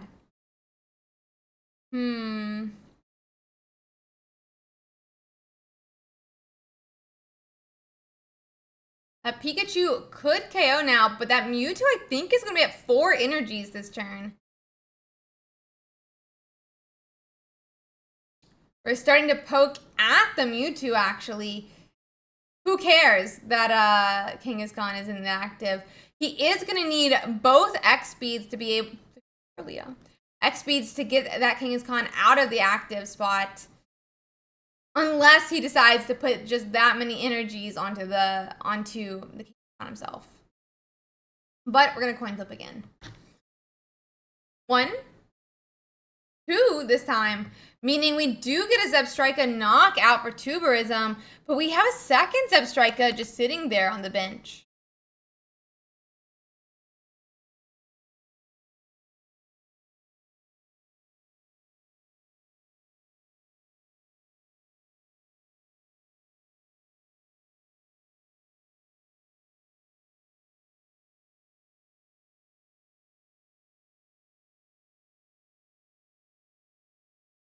The Hapados comes on to the bench for Starlight as well here. I mean, there's a potential for a coin flip coming up onto that Mewtwo if we're not able to get enough damage on him in the near future. Yep, more damage onto that Mewtwo now. Tuberism is going to need that 2 heads again if he wants to knock out the Zebstrika. X speed comes down 1. X speed comes down 2. And not enough time. How many energies do we have here, though? I'm assuming 5. Yeah, we're going to have that 5th energy now.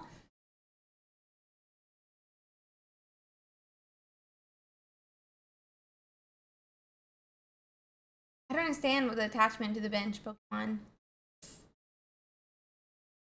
Because it didn't matter. Yeah, it was only 50 damage left. Only 50 damage left. So we didn't have to toss any energy, and we're going to be able to KO the next Pikachu. I'm surprised we didn't put any energy on the Pincurchin, but yeah. Yeah, I guess defensive Sabrina is something that Starlight's probably going to want here, but it's already been prepped, and we're going to have to hide really quick before he shows password. Yep, that is a game 1 win for Tuberism.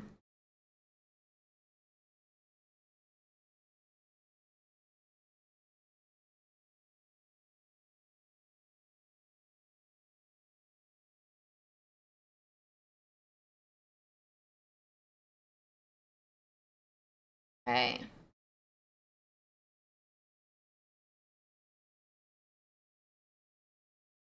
They're going into game 2 now.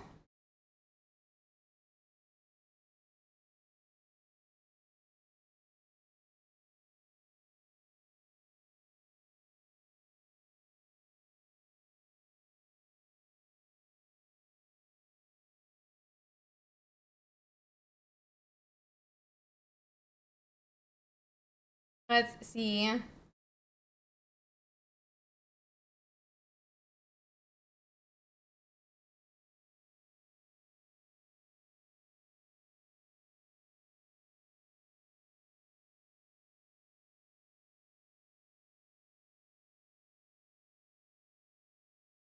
Looks like Mewtwo's finding the different tanks it needs, but he is in the active right now. I'm not sure how much it's needed.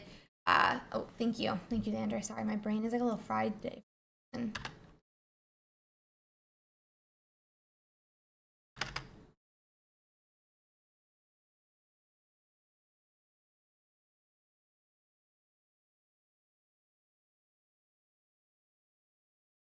Okay, another Pokeball for Starlight will get some more Mons onto the bench. Let's see here. A Pikachu EX does appear. We even have a Ralts. I wonder if there's a second Pikachu EX as well. I wonder if there's a world where we already have Curly and Gardevoir, but we'll have to see. I mean, no Pincurchin for Starlight does mean a bit of a problem if it does look like we're gonna have that Gardevoir this time. We are going first, though, it seems. So Pikachu does have that energy advantage. Even if we do have Gardevoir, we won't be attacking for 150 that same turn. And so we have a little bit of time here.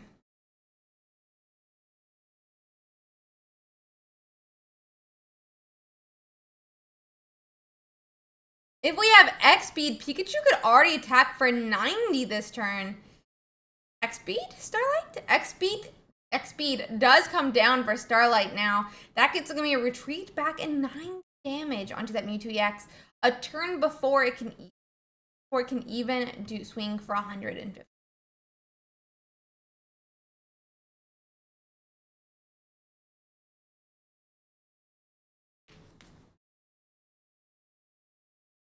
We can see 50 damage come down from that Mewtwo EX, but that's all this turn. We have, you know, we have one potion. If we have a second, Giovanni still is potentially in range, though.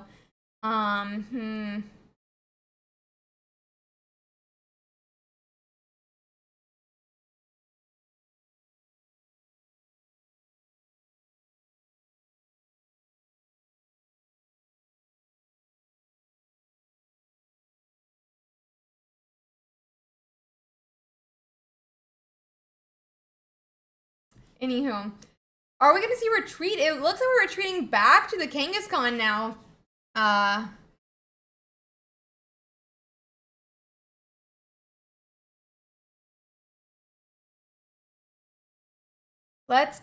Retreat back's pretty clean here. Pikachu's gonna need a Giovanni to be able to knock out this Kangaskhan. But if they use the we do run a Giovanni in this list here.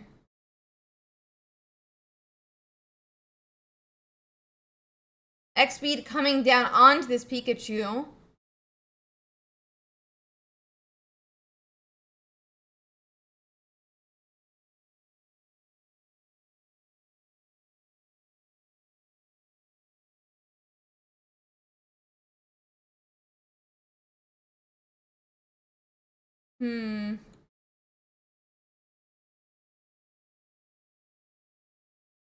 And Kangaskhan is going to start swinging into that Zebstrika. Ooh. One head is going to be 30 damage, putting that Zebstrika in range of a 2-head Kangaskhan attack.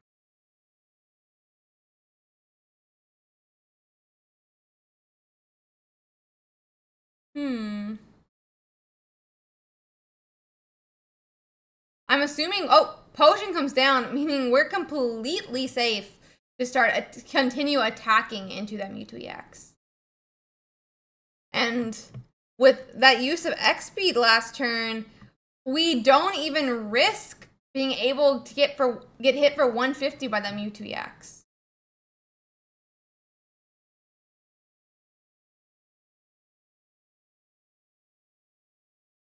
This is not a great game for Mewtwo EX. It's a bit of a problem, in fact. I think we might see that Mewtwo win this game. Not Mewtwo, lose this game. Only 20 health left on the Mewtwo.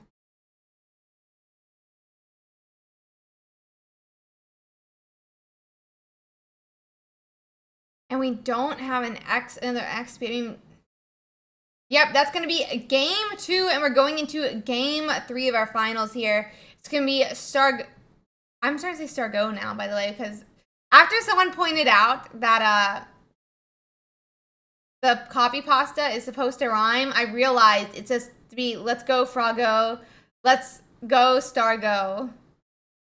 And I didn't realize it. Because I've been reading it. Let's go Frog X, let's go Stargoat. This whole time I've been reading like that until now. I think it's Froggo versus and Stargo. But now I'm understanding. No, it is Frog X. Let's go. But are T's pronounced?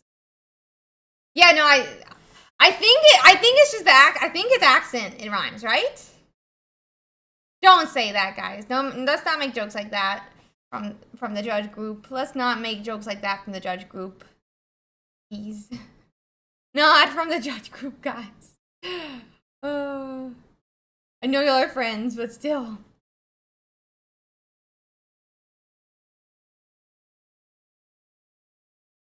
Let's see. Yeah, or from anyone. Yeah, or from anyone. But let's not make jokes like that. That's not acceptable to make jokes like that, but especially not from the judge group. Yeah, let's not make jokes like that though, guys. Even if your friends, people in the other people who are outside the friend group are not gonna understand that it's, you know, a friend group joking around. Okay, so let's get into that third game now. Yeah, friend go. Also, your friend go. But yeah. Sorry. We are going to be going into game 3. Now, Starlight is fully prepared on that bench. They have the Pkmn stun. They have that Pikachu. They have that Blitzel ready to hit the bench if needed. And Tuberism only has that Mewtwo EX. And then Ralt's in the active spot here.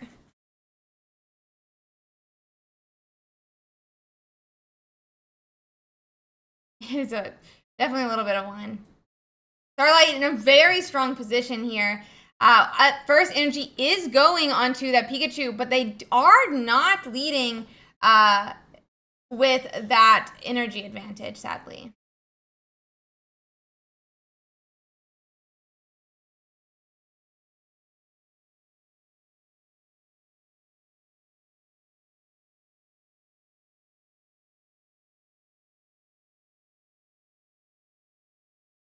Okay.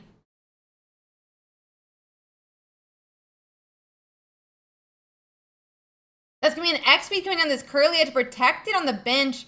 If we have Gardevoir next turn, Mewtwo EX is going to be able to swing for 150 immediately.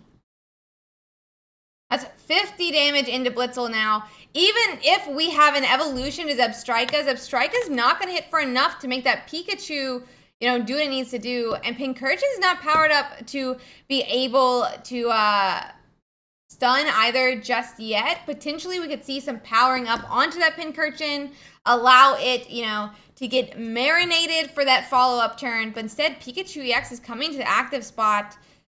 And we're going to go on and do 90. We're going to go ahead and do 90 to this Pokemon and say, no, you will not have that Gardevoir. You will not have that Gardevoir. Pokeball is going to come down now. I don't know we have the evolution. It doesn't look like it. So, you know, we're taking the bet here.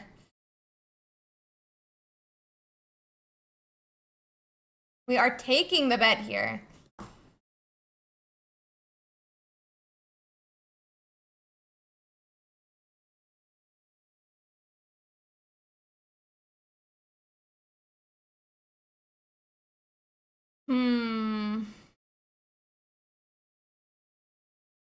Will he have it? Does the Gardevoir come down? This is a deciding moment. Potion appears. But we retreat back to Kangaskhan, who's just going to have to take the beating from Pikachu. Sabrina also coming down now, but there's no energy that would allow this Kangaskhan to attack this turn.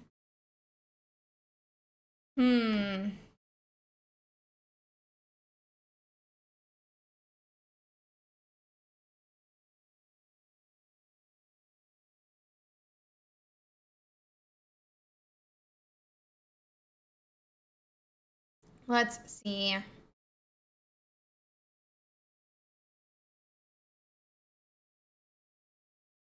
Honestly, I think that was the correct play by Starlight moving forward. Sometimes you have to take the bet and hope for the best. We do see that go on and promoting their Pikachu back upwards. And we do see that Giovanni come down to take 0.1 for Pikachu. I think it's 1-0.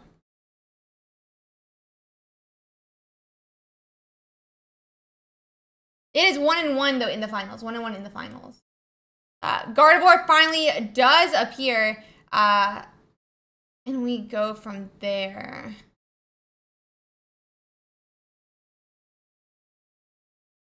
I don't know what that means.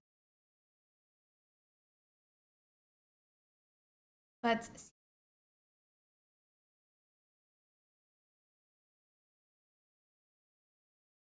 Let's see. Gardevoir put in the active spot. Oy.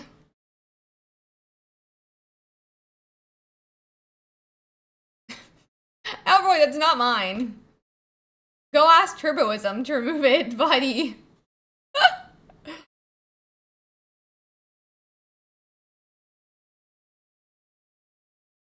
Let's see here.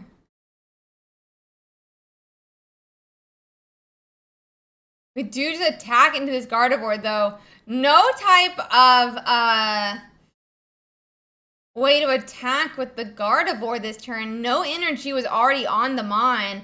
So we're going to have to retreat back, potentially to this Ralts. But for sure, that's not what Turboism wants to have to be doing right now.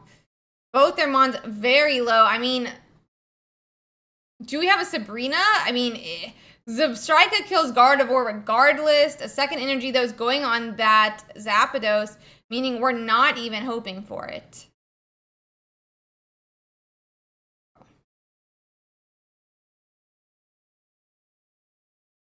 Let's see. Mewtwo EX in the active spot now. It's not attacking for 150, though, and I think this is going to be the end of the tournament. Oh, we do have a potion come down that does make him safe. And that's only a 50 damage attack this turn, but with 0 points, we could still hide back on the bench with this Pikachu. I think Turboism has taken 0 points so far, so it is a potential move for us to hide back, you know, and take the time to just attack the Zapdos, potentially going for the 2-head coin flip. It means a 60-something% chance to get 2 heads. Definitely a possible attack. I think that Starlight's still going to take the win here with no points thus far for Starlight. Star's already used their Geo this turn. Or this game. Do they have a second one? I don't think so. But, okay. Okay, we're just going to go on and take a second point. That works as well on the Gardevoir. Let's go. I mean, and wait, that's going to be 0.3? Oh, because we knocked out Rocks. I'm an idiot. I didn't mark that one. That's my bad.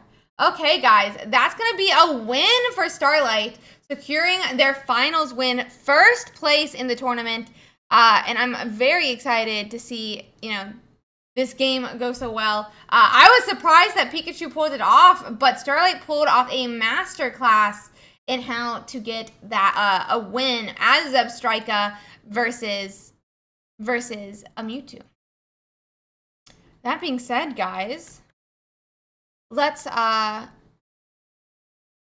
okay. Let's pop over here for a second. Guys, that is officially the end of our tournament this week. That was so exciting to watch Starlight and Turboism duke it out, you know, in the finals. In the end, though, Starlight did get first place with their Pikachu Zepstrika list. I do want to give a huge shout out and congratulations to Starlight for getting that win. Absolutely crazy to get the win of the last tournament of this this set in this format. Next week we will be doing Ursiiday's Pokemon Pocket Weekly with the Mystical Island legal to play. So we will see how that ends up going. Maybe Starlight will win back-to-back tournaments, and we will go from there. But huge congratulations to Starlight for getting first place. Huge congratulations to Turboism for getting second place. Huge congratulations for our entire top 32 for making it through 1,400 players and getting into day 2. Congratulations to all of them. For those who did make it into the top 16, please remember to reach out to me, message me on Discord to make sure that you get your prize for getting top 16.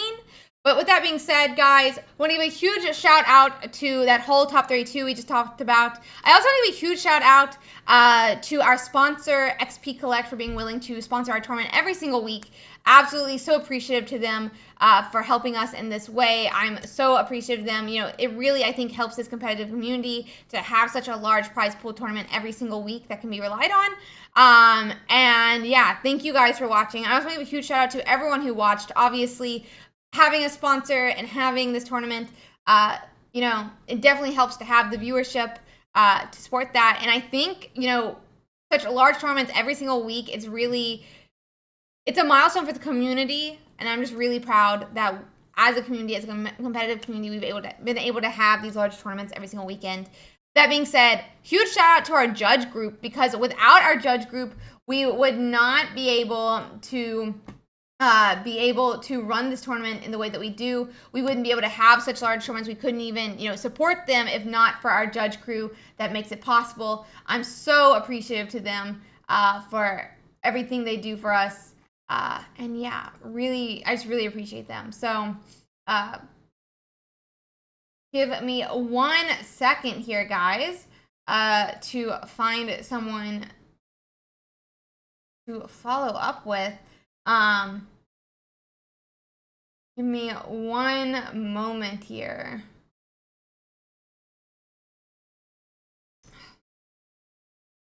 Okay, guys.